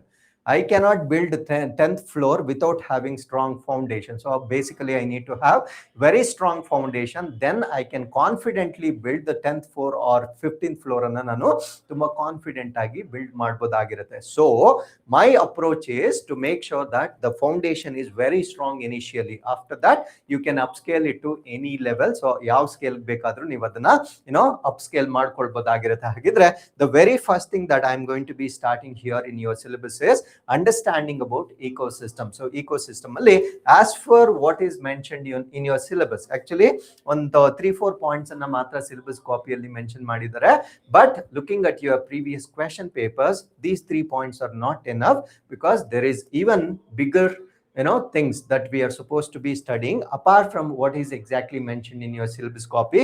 So parisara vyavastheyalli what they have mentioned is basic concepts of ecology. Parisara vignyanada moola kalpanegalu we should know. Ecology andre enu, environment andre enu, ecosystem andre enu, ಮೂರು ಒಂದೇ ಆಗಿದ್ರೆ ಬೇರೆ ಬೇರೆ ಪದಗಳನ್ನ ಯಾಕೆ ಇಡ್ತಾ ಇದ್ರು? Because we need to know the thin differences between everything. So ಇವುಗಳ ಮಧ್ಯೆ ಇರ್ತಕ್ಕಂಥ ಈವನ್ ಸಣ್ಣ ಸಣ್ಣ ವ್ಯತ್ಯಾಸಗಳು ಕೂಡ ನನಗೆ ಗೊತ್ತಿರಬೇಕಾಗಿರುತ್ತೆ. ಸೊ ಅದನ್ನೆಲ್ಲ ನಾವು ಈ ಒಂದು ಬೇಸಿಕ್ಸ್ ಆಫ್ ಇಕೋಸಿಸ್ಟಮ್ ನಲ್ಲಿ ನಾವು ಅಧ್ಯಯನ ಮಾಡ್ತಕ್ಕಂಥದ್ದು. ಅದ್ರ ಜೊತೆಗೆ ಇಕೋಸಿಸ್ಟಮ್ ಪರಿಸರ ವ್ಯವಸ್ಥೆ ಅಂದ್ರೆ ಏನು, ಅದರಲ್ಲಿ ಬರ್ತಕ್ಕಂಥ ವಿಧಗಳು ಯಾವುದು? ಅಕ್ವಾಟಿಕ್ ಇಕೋಸಿಸ್ಟಮ್, ಟೆರೆಸ್ಟ್ರಿಯಲ್ ಇಕೋಸಿಸ್ಟಮ್ ಅಂದ್ರೆ ಏನು, ಯಾಕೆ ಅದನ್ನ ನಾವು ಭೂ ಪರಿಸರ ವ್ಯವಸ್ಥೆ ಅಂತ ಹೇಳ್ತೇವೆ, ಅದರಲ್ಲಿ ಬರ್ತಕ್ಕಂಥ ಕ್ಲಾಸಿಫಿಕೇಶನ್ ಏನು, ಪ್ರತಿಯೊಂದು ಭೂ ಪರಿಸರ ವ್ಯವಸ್ಥೆಯಲ್ಲಿ ಬರ್ತಕ್ಕಂಥ ಸ್ಪೆಷಲ್ ಫೀಚರ್ಸ್ ಯಾವ್ದ್ಯಾವ್ದು, ಹೈಯರ್ ಪ್ರೊಡಕ್ಟಿವಿಟಿ ಎಲ್ಲಿರುತ್ತೆ, ಲೋಯರ್ ಪ್ರೊಡಕ್ಟಿವಿಟಿ ಎಲ್ಲಿರುತ್ತೆ, ಎಕ್ವಾಟಿಕ್ ಇಕೋಸಿಸ್ಟಮ್ ಅಂದ್ರೆ ಏನು, ಯಾಕೆ ಅದನ್ನ ನಾವು ಜಲ ಪರಿಸರ ವ್ಯವಸ್ಥೆ ಅಂತ ಕರಿತೇವೆ, ನೆಕ್ಟಾನ್ ಅಂದ್ರೆ ಏನು, ಬೆಂಥೋಸ್ ಅಂದ್ರೆ ಏನು, ಈ ರೀತಿಯಾಗಿ ಸಾಕಷ್ಟು ವಿಷಯಗಳನ್ನ ಅದ್ರ ಜೊತೆಗೆ ಈ ಒಂದು ಇಕೋಸಿಸ್ಟಮ್ ಮೇಲೆ ಈಚ್ ಟೆರೆಸ್ಟ್ರಿಯಲ್ ಇಕೋಸಿಸ್ಟಮ್ ಆಗಿರ್ಬೋದು, ಎಕ್ವಾಟಿಕ್ ಇಕೋಸಿಸ್ಟಮ್ ಆಗಿರ್ಬೋದು, ಇದರ ಮೇಲೆ ಪರಿಣಾಮ ಬೀರ್ತಕ್ಕಂಥ ಅಂಶಗಳು ಯಾವುದು, ಲೆವೆಲ್ಸ್ ಆಫ್ ಆರ್ಗನೈಸೇಷನ್, ಜೀವಿಗಳ ಒಂದು ಸಂಘಟನೆ ಅಂತ ಹೇಳ್ತೇವೆ, ಲೋಯೆಸ್ಟ್ ಇಂದ ಹೈಯೆಸ್ಟ್ ಲೆವೆಲ್ ಅಥವಾ ಹೈಯೆಸ್ಟ್ ಇಂದ ಲೋಯೆಸ್ಟ್ ಲೆವೆಲ್ ಯಾವ ರೀತಿ ನಾವು ಅರೇಂಜ್ ಮಾಡ್ತೇವೆ, ಈಕೋಟೋನ್ ಅಂದ್ರೆ ಏನು, ಈಕೋಫೀನ್ ಅಂದ್ರೆ ಏನು, ವೇರಿಯೇಷನ್ ಅಂದ್ರೆ ಏನು, ಮಾಡಿಫಿಕೇಶನ್ ಅಂದ್ರೆ ಏನು, ಮ್ಯೂಟೇಷನ್ ಅಂದ್ರೆ ಏನು, ಉತ್ಪರಿವರ್ತನೆ ಅಂದ್ರೆ ಏನು, ಅದ್ರ ಜೊತೆಗೆ ಈ ಒಂದು ಪರಿಸರ ವ್ಯವಸ್ಥೆಗೆ ಪ್ರಾಣಿಗಳು ಯಾವ ರೀತಿ ಹೊಂದ್ಕೊಳ್ತವೆ, ಹೈಬರ್ನೇಷನ್ ಅಂತ ಬರುತ್ತೆ, ಶಿಶಿರ ನಿದ್ರೆ ಅಂತ ಬರುತ್ತೆ. ಸೊ ಈ ರೀತಿಯಾಗಿ ಸಾಕಷ್ಟು ಟರ್ಮಿನಾಲಜಿ ಇರುತ್ತೆ ಅಲ್ವಾ. ಈ ಎಲ್ಲ ಟರ್ಮಿನಾಲಜೀಸ್ ಅನ್ನ ನಾವು ಈ ಒಂದು ಬೇಸಿಕ್ಸ್ ಆಫ್ ಇಕೋಸಿಸ್ಟಮ್ ಏನಿದೆ ಅಲ್ಲಿ ನಾವು ಸಂಪೂರ್ಣವಾಗಿ ಅಧ್ಯಯನ ಮಾಡಬೇಕಾಗಿರುತ್ತೆ. ಸೊ ಇದೆಲ್ಲದರ ಜೊತೆಗೆ ಫುಡ್ ಚೈನ್ ಅಥವಾ ಆಹಾರ ಸರಪಳಿ ಅಂತ ಹೇಳ್ತೇವೆ. ಅಂದ್ರೆ ನಮ್ಮ ಪರಿಸರ ವ್ಯವಸ್ಥೆಯಲ್ಲಿರ್ತಕ್ಕಂಥ ಎಲ್ಲ ಜೀವಿಗಳನ್ನ depending on there dependence of energy, ಅವು ಶಕ್ತಿಯ ಮೂಲವಾಗಿ ಇನ್ನೊಂದು ಜೀವಿಯ ಮೇಲೆ ಅವಲಂಬನೆಗೊಂಡಿರುತ್ತೆ. ಆ ಅವಲಂಬನೆಗೊಂಡಿರ್ತಕ್ಕಂಥ ಒಂದು ಕ್ರೊನಾಲಜಿ ಏನಿರುತ್ತೆ, ಯಾವ ರೀತಿ ಅವು ಡಿಪೆಂಡ್ ಆಗಿರುತ್ತೆ, ಸೊ ಅದನ್ನ ನಾವು ಡಿಫ್ರೆಂಟ್ ರೇಖಾಚಿತ್ರಗಳಲ್ಲಿ ನಾವು ಅದನ್ನ ಬರೀತೇವೆ. ಸೊ ಫುಡ್ ಚೈನ್ ಅಂತ ಬರುತ್ತೆ, ಫುಡ್ ವೆಬ್ ಅಂತ ಬರುತ್ತೆ, ಎನರ್ಜಿ ಫ್ಲೋ ಅಂತ ಬರುತ್ತೆ. ಸೊ ಇವೆಲ್ಲವನ್ನ ನಾವು ಕಲ್ತ್ಕೊಳ್ಬೇಕಾಗಿರುತ್ತೆ. ಸೊ ಎಕ್ವಾಟಿಕ್ ಸಿಸ್ಟಮ್ ಆದ್ರೆ ಮತ್ತೆ ಅದರಲ್ಲಿ ಟೈಪ್ಸ್ ಬರುತ್ತೆ. ಏನೋ food chain based upon numbers ಅಂತ ಬರುತ್ತೆ, ಸಂಖ್ಯೆಗಳ ಆಧಾರದ ಮೇಲೆ ಆಹಾರ ಸರಪಳಿ. ಬಯೋಮಾಸ್ ನ ಆಧಾರದ ಮೇಲೆ ಆಹಾರ ಸರಪಳಿ. ನಮ್ಗೆ ಎಕ್ಸಾಮ್ ಅಲ್ಲಿ ಕೇಳ್ತಾರೆ, ಯಾವಾಗ ಅಪ್ರೈಟ್ ಇರುತ್ತೆ, ಯಾವಾಗ ಇನ್ವರ್ಟೆಡ್ ಇರುತ್ತೆ, ಅಂದ್ರೆ ನಮ್ಮ ಈ ಪಿರಮಿಡ್ ಅಂತಕ್ಕಂಥದ್ದು ಮೇಲ್ಮುಖವಾಗಿ ಯಾವಾಗಿರುತ್ತೆ, ತಲೆ ಕೆಳಗಾಗಿ ಯಾವಾಗಿರುತ್ತೆ, ಅಂಡ್ ಸ್ಪಿಂಡಲ್ ಶೇಪ್ ಅಂತ ಬರುತ್ತೆ, ಆ ಹುರಳಿ ಆಕಾರದ ಪಿರಮಿಡ್ ಯಾವಾಗಿರುತ್ತೆ. ಸೊ ಇವೆಲ್ಲ ಕೂಡ ನಮ್ಗೆ ಪ್ರಶ್ನೆಗಳನ್ನ ಕೇಳ್ತಾರೆ. ಎನರ್ಜಿ ಹೆಂಗ್ ಪಾಸ್ ಆಗುತ್ತೆ, ಒಂದು ಸಿಸ್ಟಮ್ ಇಂದ ಇನ್ನೊಂದು ಸಿಸ್ಟಮ್ಗೆ ಎನರ್ಜಿ ಹೆಂಗ್ ಪಾಸ್ ಆಗುತ್ತೆ. ನಮ್ಮ ಒಂದು ಪರಿಸರ ವ್ಯವಸ್ಥೆ ಅಂತಕ್ಕಂಥದ್ದು ಓಪನ್ ಸಿಸ್ಟಮ್, ಕ್ಲೋಸ್ಡ್ ಸಿಸ್ಟಮ್, ಅದ್ರ ಜೊತೆಗೆ what is the role of detritivores, ಕೊಳೆತೀನಿಗಳ ಪಾತ್ರ ಏನು, ಪರಿಸರದಲ್ಲಿರ್ತಕ್ಕಂಥ ಸ್ಕ್ಯಾವೆಂಜರ್ಸ್ ಅಥವಾ ಕೊಳೆತೀನಿಗಳೇನಿರುತ್ತೆ ಅದರ ಪಾತ್ರ ಏನು, ಅವಿಲ್ದಿದ್ರೆ ಏನಾಗ್ಬೋದು ನೇಚರಲ್ಲಿ. ಇವೆಲ್ಲವನ್ನ ಕೂಡ ನಾವು ಈ ಒಂದು ಆಹಾರ ಸರಪಳಿಯಲ್ಲಿ ವಿಸ್ತೃತವಾಗಿ ಓದ್ಬೇಕಾಗಿರುತ್ತೆ. ಇವೆಲ್ಲದರ ಜೊತೆಗೆ ಬಯೋ ಜಿಯೋ ಕೆಮಿಕಲ್ ಸೈಕಲ್ಸ್ ಅಂತ ಬರುತ್ತೆ, ಭೂ ಜೀವ ರಾಸಾಯನಿಕ ಚಕ್ರಗಳು ಅಂತ ಹೇಳ್ತೇವೆ. ನಮ್ಮ ಪರಿಸರದಲ್ಲಿ ನೈಟ್ರೋಜನ್ ಸೈಕಲ್ ಹೆಂಗ್ ನಡೆಯುತ್ತೆ, ಸಾರಜನಕ ಚಕ್ರ ಆಗಿರ್ಬೋದು, ಕಾರ್ಬನ್ ಡೈಆಕ್ಸೈಡ್ ಆಗಿರ್ಬೋದು, ವಾಟರ್, ಆಕ್ಸಿಜನ್, ಸಲ್ಫರ್, ಫಾಸ್ಫರಸ್, ಇವೆಲ್ಲ ಕೂಡ ನಿರಂತರವಾಗಿ ನಮ್ಮ ಪರಿಸರ ವ್ಯವಸ್ಥೆಯಲ್ಲಿ ಸುತ್ತುತ್ತಾ ಇರುತ್ತೆ ಅಂದ್ರೆ ಏನು, ಒಂದು ಫಾರ್ಮ್ ಇಂದ ಇನ್ನೊಂದು ಫಾರ್ಮ್ಗೆ ಅದು ಪರಿವರ್ತನೆ ಆಗ್ತಾ ಇರುತ್ತೆ. ಪರಿವರ್ತನೆ ಆಗತ್ತಾ ಮತ್ತೆ ಅದು ಒರಿಜಿನಲ್ ಪ್ಲೇಸ್ ಎಲ್ಲಿತ್ತೋ ಅಲ್ಲಿಗೆ ಅದು ವಾಪಸ್ ಬರಬೇಕು. ಅದನ್ನೇ ನಾವು ಬ್ಯಾಲೆನ್ಸಿಂಗ್ ಆಫ್ ಎನ್ವೈರನ್ಮೆಂಟ್ ಅಂತ ಕರಿತೇವೆ. ಈ ಎಲ್ಲ ಸೈಕಲ್ಗಳು ಹೆಂಗ್ ನಡೆಯುತ್ತೆ, ಈ ಎಲ್ಲ ಸೈಕಲ್ಗಳ ಮೇಲೆ ನಾವು ಮಾಡ್ತಾ ಇರ್ತಕ್ಕಂಥ ಆಂಥ್ರೋಪೋಜೆನಿಕ್ ಆಕ್ಟಿವಿಟೀಸ್, ಮಾನವ ಜನ್ಯ ಚಟುವಟಿಕೆಗಳು ಯಾವ ರೀತಿ ಈ ಚಕ್ರಗಳ ಮೇಲೆ ಪರಿಣಾಮಗಳನ್ನ ಬೀರ್ತಾ ಇದ್ದಾವೆ. ಸೊ ಇವೆಲ್ಲವನ್ನ ಈ ಒಂದು ಚಾಪ್ಟರ್ ನಲ್ಲಿ ನಾವು ವಿಸ್ತೃತವಾಗಿ ಅಧ್ಯಯನ ಮಾಡಬೇಕಾಗಿರುತ್ತೆ. ಸೊ ಇದನ್ನ ಮುಗಿಸಿದ ನಂತರ ನಾನು ಏನ್ ಹೇಳಿದ್ರು ನಿಮ್ಗೆ ಅರ್ಥ ಆಗುತ್ತೆ ಅಲ್ವಾ. ಸೊ ಅದರಿಂದ the very first thing that we are going to be doing in your classes is to understand the concepts of environment and ecology. So ಅದಾದ ನಂತರ ಇದನ್ನ ಯಾವ ರೇಂಜ್ ಬೇಕಾದ್ರೂ ನೀವು ಅಪ್ಸ್ಕೇಲ್ ಅನ್ನ ಮಾಡ್ಕೊಳ್ಬಹುದಾಗಿರುತ್ತೆ. ಸೊ ಇದಕ್ಕೆ ಸಂಬಂಧಪಟ್ಟಂತೆ the very first chapter which we are going to be dealing with, ಇದಕ್ಕೆ ಸಂಬಂಧಪಟ್ಟಂತೆ KS 2025 ಅಲ್ಲಿ ಮೇನ್ಸ್ ಅಲ್ಲಿ ಬಂದಿರತಕ್ಕಂತ ಪ್ರಶ್ನೆ ನಾನಿಲ್ಲಿ ಮೆನ್ಷನ್ ಮಾಡ್ತಾ ಇದ್ದೇನೆ. So explain the primary production in terrestrial ecosystems. The highest rate of primary production occurs in tropical rain forest. Why ಅಂತ 150 words ಅಲ್ಲಿ ಬರೀಲಿಕ್ಕೆ ಕೇಳಿದ್ದಾರೆ. 150 ವರ್ಡ್ಸ್ ಅಂದ್ರೆ ನಿಮ್ಗೆ 10 ಅಂಕಗಳಿಗೆ ನೀವು 10 ಅಂಕಗಳಿಗೆ ನೀವು ಉತ್ತರವನ್ನ ಬರಿಬೇಕಾಗಿರುತ್ತೆ. ಪ್ರಶ್ನೆ ಏನ್ ಕೇಳಿದ್ದಾರೆ ಅಂದ್ರೆ ಪ್ರಾಥಮಿಕ ಉತ್ಪಾದಕತೆ ಅಂತ ಬರುತ್ತೆ. ಸೊ ಪ್ರೊಡಕ್ಟಿವಿಟಿಯಲ್ಲಿ 2 ಟೈಪ್ಸ್ ಇರುತ್ತೆ, primary productivity and secondary productivity ಅಂತ ಹೇಳ್ತೇವೆ. ಸೊ ಇವೆಲ್ಲ ಡಿಫರೆನ್ಸಸ್ ಅನ್ನ ನಾವು ಕ್ಲಾಸ್ ಅಲ್ಲಿ ಡಿಸ್ಕಸ್ ಮಾಡೋಣ. ಇದು ಕೇವಲ ಓರಿಯೆಂಟೇಷನ್ ಆಗಿರೋದ್ರಿಂದ I am just trying to throw light on importance and chronology in which you are supposed to be studying. At the same time, most of these students, they don't refer previous year's question papers initially. ಅದು ಗೊತ್ತಾಗೋದಕ್ಕೆ ಬಹಳ ವರ್ಷಗಳು ಕಳೆದೋಗ್ಬಿಡುತ್ತೆ. ಅದರಿಂದ ನಿಮ್ಗೆ day 1 ಇಂದನೇ ಗೊತ್ತಿರ್ಲಿ ಅನ್ನೋ ಕಾರಣಕ್ಕಾಗಿ along with syllabus ನಾನು PYQs ಅನ್ನ ಕೂಡ ಆಡ್ ಮಾಡಿರ್ತಕ್ಕಂಥದ್ದು. ನಮ್ಗೆ ಕೇಳಿರ್ತಕ್ಕಂಥ ಪ್ರಶ್ನೆ ಅಂದ್ರೆ ಈ ಒಂದು ಫಸ್ಟ್ ಚಾಪ್ಟರ್ ಅನ್ನ ನಾವೇನ್ ಕಲ್ತಿರ್ತೇವೆ ಅದರ ಮೇಲೆ ಬಂದಿರತಕ್ಕಂಥ ಪ್ರಶ್ನೆ, ಪ್ರಾಥಮಿಕ ಉತ್ಪಾದಕತೆಯನ್ನ ವಿವರಿಸಿ. ಸೊ ಪ್ರಾಥಮಿಕ ಉತ್ಪಾದಕತೆ ಹೆಂಗ್ ನಡೆಯುತ್ತೆ ನಮ್ಮ ಪರಿಸರ ವ್ಯವಸ್ಥೆಯಲ್ಲಿ, ಅದರಲ್ಲೂ ಕೂಡ ಅವ್ರು ಕೇಳಿರ್ತಕ್ಕಂಥದ್ದು ಭೂ ಪರಿಸರ ವ್ಯವಸ್ಥೆ. ನೋಡಿ ಇವೆಲ್ಲ ಕೀವರ್ಡ್ಸ್ ಅನ್ನ ನೀವು ನೋಡಿದ ಕೂಡಲೇ ಅಂಡರ್ಲೈನ್ ಮಾಡ್ಕೊಳ್ಬೇಕು. ಯಾಕಂದ್ರೆ ಏನ್ ಪ್ರಶ್ನೆ ಕೇಳಿರ್ತಾರೆ ಅದಕ್ಕೆ ಮಾತ್ರ ನಾನು ಉತ್ತರಿಸಬೇಕು. ಬಿಕಾಸ್ ನನಗಿರ್ತಕ್ಕಂಥದ್ದು 150 ವರ್ಡ್ಸ್ ಲಿಮಿಟ್ ಮಾತ್ರ. ಸೊ ಅದರಿಂದ what they asked I need to answer only that. ನಾನು ಸುತ್ತಿ ಬಳಸಿ ಏನೇನೋ ಮಾತಾಡಿ ನಂತರ ನಾನು ಕೋರ್ ಪಾಯಿಂಟ್ಗೆ ಬರಷ್ಟು ಟೈಮ್ ಕೂಡ ಇರೋದಿಲ್ಲ, ಅಷ್ಟು ವರ್ಡ್ಸ್ ಲಕ್ಸುರಿ ಕೂಡ ನನ್ಗಿರೋದಿಲ್ಲ. ಅದರಿಂದ you need to understand what is the key point in the question and your answer should reflect what they are suppose to be trying to know from you as an aspirant ಅನ್ನೋದು ನಿಮ್ಗೆ ಗೊತ್ತಿರಬೇಕಾಗಿರುತ್ತೆ. So ಅಲ್ಲಿಗೆ ಭೂ ಪರಿಸರ ವ್ಯವಸ್ಥೆಯಲ್ಲಿ ಈ ಒಂದು ಪ್ರಾಥಮಿಕ ಉತ್ಪಾದನೆ ಹೇಗಾಗುತ್ತೆ. ಪ್ರಾಥಮಿಕ ಉತ್ಪಾದನೆ ಅಂದ್ರೆ it's a very simple logic that starts from producers, ಉತ್ಪಾದಕರಿಂದ. most of the producers are plants on earth ಆಗಿರುತ್ತೆ. ಆ ಸಸ್ಯಗಳಿಂದ ಉತ್ಪಾದಕತೆ ಸನ್ಲೈಟ್ ಅನ್ನ ಅದು ಕೆಮಿಕಲ್ ಎನರ್ಜಿಯಾಗಿ ಕನ್ವರ್ಟ್ ಮಾಡುತ್ತೆ. ಅಂದ್ರೆ ಹೀಟ್ ಎನರ್ಜಿಯನ್ನ ಕೆಮಿಕಲ್ ಎನರ್ಜಿಯಾಗಿ ಫೋಟೋಸಿಂಥಸಿಸ್ ಅಥವಾ ದ್ವಿತೀಯ ಸಂಶ್ಲೇಷಣೆಯ ಮುಖಾಂತರ ಪರಿವರ್ತನೆ ಮಾಡುತ್ತೆ. ಈ ಪರಿವರ್ತನೆ ಆಗಿರ್ತಕ್ಕಂಥ ಎನರ್ಜಿ ಮತ್ತೊಮ್ಮೆ ತನ್ನನ್ನ ತಿನ್ನುವ ಪ್ರಾಣಿಗಳು ಹರ್ಬಿವೋರ್ಸ್ ಅಥವಾ ಸಸ್ಯಾಹಾರಿಗಳಿಗೆ ವರ್ಗಾವಣೆ ಆಗುತ್ತೆ. ಸೊ ಇದನ್ನೇ ನಾವು ಪ್ರೈಮರಿ ಪ್ರೊಡಕ್ಟಿವಿಟಿ, ಆ ಸಸ್ಯಗಳಲ್ಲಿ ಉತ್ಪತ್ತಿ ಆಗ್ತಕ್ಕಂಥ ಎನರ್ಜಿಯನ್ನ ಪ್ರೈಮರಿ ಪ್ರೊಡಕ್ಟಿವಿಟಿ ಅಂತ ಹೇಳ್ತೇವೆ. ಅದಕ್ಕೊಂದು ಫಾರ್ಮುಲಾ ಇರುತ್ತೆ. ಆ ಫಾರ್ಮುಲಾವನ್ನ ಇಲ್ಲಿ ಮೆನ್ಷನ್ ಮಾಡಿದ್ರೆ ಸೊ ಭೂ ಪರಿಸರ ವ್ಯವಸ್ಥೆಯಲ್ಲಿ ಪ್ರೈಮರಿ ಪ್ರೊಡಕ್ಟಿವಿಟಿ ಹೆಂಗಾಗುತ್ತೆ ಅಂತ one part of the question complete ಆಗುತ್ತೆ. ಅಷ್ಟಕ್ಕೆ ಮುಗಿಯಲ್ಲ. ನೆಕ್ಸ್ಟ್ ಏನ್ ಕೇಳಿದರೆ, ಉಷ್ಣವಲಯದ ಮಳೆ ಕಾಡುಗಳಲ್ಲಿ ಅತಿ ಹೆಚ್ಚು ಪ್ರಮಾಣದ ಪ್ರಾಥಮಿಕ ಉತ್ಪಾದಕತೆ ಕಂಡು ಬರುತ್ತೆ. ಟ್ರೋಪಿಕಲ್ ರೈನ್ ಫಾರೆಸ್ಟ್ ಅಲ್ಲಿ ಈ ಪ್ರೈಮರಿ ಪ್ರೊಡಕ್ಟಿವಿಟಿ ಅಂತಕ್ಕಂಥದ್ದು ಜಾಸ್ತಿ ಆಗುತ್ತೆ ಅಂತ ಹೇಳ್ತಾ ಇದ್ದಾರೆ. ಸೊ ಅದನ್ನ ಯಾಕಾಗುತ್ತೆ ಅನ್ನೋದನ್ನ ನಾನು ಎಕ್ಸ್ಪ್ಲೇನ್ ಮಾಡ್ಬೇಕಾಗಿರುತ್ತೆ. ಸೊ ಇದನ್ನ ಎಕ್ಸ್ಪ್ಲೇನ್ ಮಾಡ್ಬೇಕಾಗಿದ್ರೆ first of all I should know the tropical rain forest ಅಂದ್ರೆ ಏನು ಅಂತ ನನಗೆ ಗೊತ್ತಿರಬೇಕು. ಪ್ರೈಮರಿ ಉತ್ಪಾದಕತೆ ಅಥವಾ ಪ್ರೈಮರಿ ಪ್ರೊಡಕ್ಟಿವಿಟಿ ಅಂತಕ್ಕಂಥದ್ದು ಇಲ್ಲೇ ಯಾಕೆ ಜಾಸ್ತಿ ಆಗ್ತಾ ಇದೆ, ಯಾಕೆ ಡೆಸಿಡಿಯಸ್ ಫಾರೆಸ್ಟ್ ಅಲ್ಲಿ ಜಾಸ್ತಿ ಇಲ್ಲ, ಯಾಕೆ ಟುಂಡ್ರಾ ಫಾರೆಸ್ಟ್ ಅಲ್ಲಿ ಜಾಸ್ತಿ ಇಲ್ಲ, ಇವೆಲ್ಲವನ್ನ ನಾನು ಕೋರಿಲೇಷನ್ ಮಾಡಿ ನಾನು ಇಲ್ಲಿ ಬರೀಬೇಕಾಗಿರುತ್ತೆ. ಸೊ ಇದನ್ನ ಫಸ್ಟ್ ಚಾಪ್ಟರ್ ಅಲ್ಲಿ ನಾವು ಕವರ್ ಮಾಡಿರ್ತೇವೆ. ಸೊ ಫಸ್ಟ್ ಚಾಪ್ಟರ್ ಇಂದ ನಿಮ್ಗೆ ಮೇನ್ಸ್ ಅಲ್ಲಿ ಒಂದು ಪ್ರಶ್ನೆ ನೇರವಾಗಿ ಬಂದಿರುತ್ತೆ. So this is the chronology in which we are suppose to be studying. So ಇದಾದ ನಂತರ the very next chapter that we going to be dealing here is forest conservation and community based management ಅಂತ ಹೇಳ್ತೇವೆ. Forest conservation ನಮ್ಮ ಅರಣ್ಯದ ಸಂರಕ್ಷಣೆ, ಅದರ ಜೊತೆಗೆ ಸಮುದಾಯದ ಜೊತೆಗೆ ನಿರ್ವಹಣೆ ಅಂತ ಹೇಳ್ತಾ ಇದ್ದಾರೆ. ನಾನು ಹೇಳ್ದೆ ಅವಾಗ್ಲೇ, ಯಾವುದೇ ಒಂದು ಕನ್ಸರ್ವೇಷನ್ ಅನ್ನ ಕೇವಲ ಸರ್ಕಾರ ಒಂದೇ ಮಾಡ್ಲಿಕ್ಕೆ ಸಾಧ್ಯ ಆಗೋದಿಲ್ಲ. Because community is bigger Dhan government ಅಲ್ವಾ. ಸೊ ಯಾವಾಗ್ಲೂ ಅಷ್ಟೇ ಸಮುದಾಯ ಸರ್ಕಾರಕ್ಕಿಂತ ದೊಡ್ಡದು. ಸೊ ಅದರಿಂದ ಬಿಗರ್ ಕಾಂಟ್ರಿಬ್ಯೂಷನ್ ಅಂತಕ್ಕಂಥದ್ದು ನಮ್ಮಿಂದ ಅಂದ್ರೆ ಕಮ್ಯುನಿಟಿಯಿಂದ ಬರ್ಬೇಕಾಗಿರುತ್ತೆ. ಸೊ ಹಾಗಿದ್ರೆ ಆ ಕಮ್ಯುನಿಟಿ ಪಾರ್ಟಿಸಿಪೇಷನ್ ಹೇಗಿರುತ್ತೆ, ಸರ್ಕಾರ ಏನ್ ಕ್ರಮಗಳನ್ನ ಮಾಡ್ತಾ ಇದೆ, ಆ ಕ್ರಮಗಳಿಗೆ ಪೂರಕವಾಗಿ ಆಸ್ ಅ ಪಬ್ಲಿಕ್ ನಾವೇನ್ ಮಾಡ್ಬೇಕಾಗಿರುತ್ತೆ. ಸೊ ಇದೆಲ್ಲವನ್ನ ನಾವು ಈ ಒಂದು ಫಾರೆಸ್ಟ್ ಕನ್ಸರ್ವೇಷನ್ ಚಾಪ್ಟರ್ ನಲ್ಲಿ ನಾವು ಓದ್ತಕ್ಕಂಥದ್ದು. ಸೊ ಇದರಲ್ಲಿ ನಾವು forest conservation and community based management ಅಲ್ಲಿ ಆಸ್ ಫರ್ ಸಿಲೆಬಸ್ ಕಾಪಿ ಕೊಟ್ಟಿರ್ತಕ್ಕಂಥದ್ದು ಏನು ಅಂದ್ರೆ promotion and protection of environment, ಪರಿಸರದ ಉತ್ತೇಜನ ಮತ್ತು ರಕ್ಷಣೆ. ಈಗ ಎನ್ವೈರನ್ಮೆಂಟ್ ಅನ್ನ ನಾವು ಪ್ರೊಟೆಕ್ಟ್ ಮಾಡ್ಲಿಕ್ಕೆ ಅಥವಾ ಫಾರೆಸ್ಟ್ ಅನ್ನ ನಾವು ಪ್ರೊಟೆಕ್ಟ್ ಮಾಡ್ಲಿಕ್ಕೆ ಯಾವ್ಯಾವ ಸಿಸ್ಟಮ್ಸ್ ಗಳನ್ನ ಮಾಡ್ಕೊಂಡಿದ್ದೇವೆ, ಯಾವ್ಯಾವ ರೀತಿ ಫಾರೆಸ್ಟ್ ಗಳಿದ್ದಾವೆ. ರಿಸರ್ವ್ಡ್ ಫಾರೆಸ್ಟ್ ಅಂತ ಬರುತ್ತೆ, ಅದಾದ್ಮೇಲೆ ಕನ್ಸರ್ವೇಷನ್ ಫಾರೆಸ್ಟ್ ಅಂತ ಬರುತ್ತೆ, ಕಮ್ಯುನಿಟಿ ಫಾರೆಸ್ಟ್ ಅಂತ ಬರುತ್ತೆ, ಸೇಕ್ರೆಡ್ ಗ್ರೂವ್ಸ್ ಅಂತ ಬರುತ್ತೆ, ಇವನ್ ನ್ಯಾಷನಲ್ ಪಾರ್ಕ್ಸ್ ಅಂತ ಬರುತ್ತೆ. ಸೊ ನ್ಯಾಷನಲ್ ಪಾರ್ಕ್ಸ್ ಅಲ್ಲಿ major concentration is towards biodiversity ಆಗಿದ್ರು ಕೂಡ ಅಲ್ಲೂ ಕೂಡ ನಾವು ಪ್ರಾಣಿಗಳನ್ನ ಸಂರಕ್ಷಣೆ ಮಾಡ್ತಾ ಇದ್ದೇವೆ.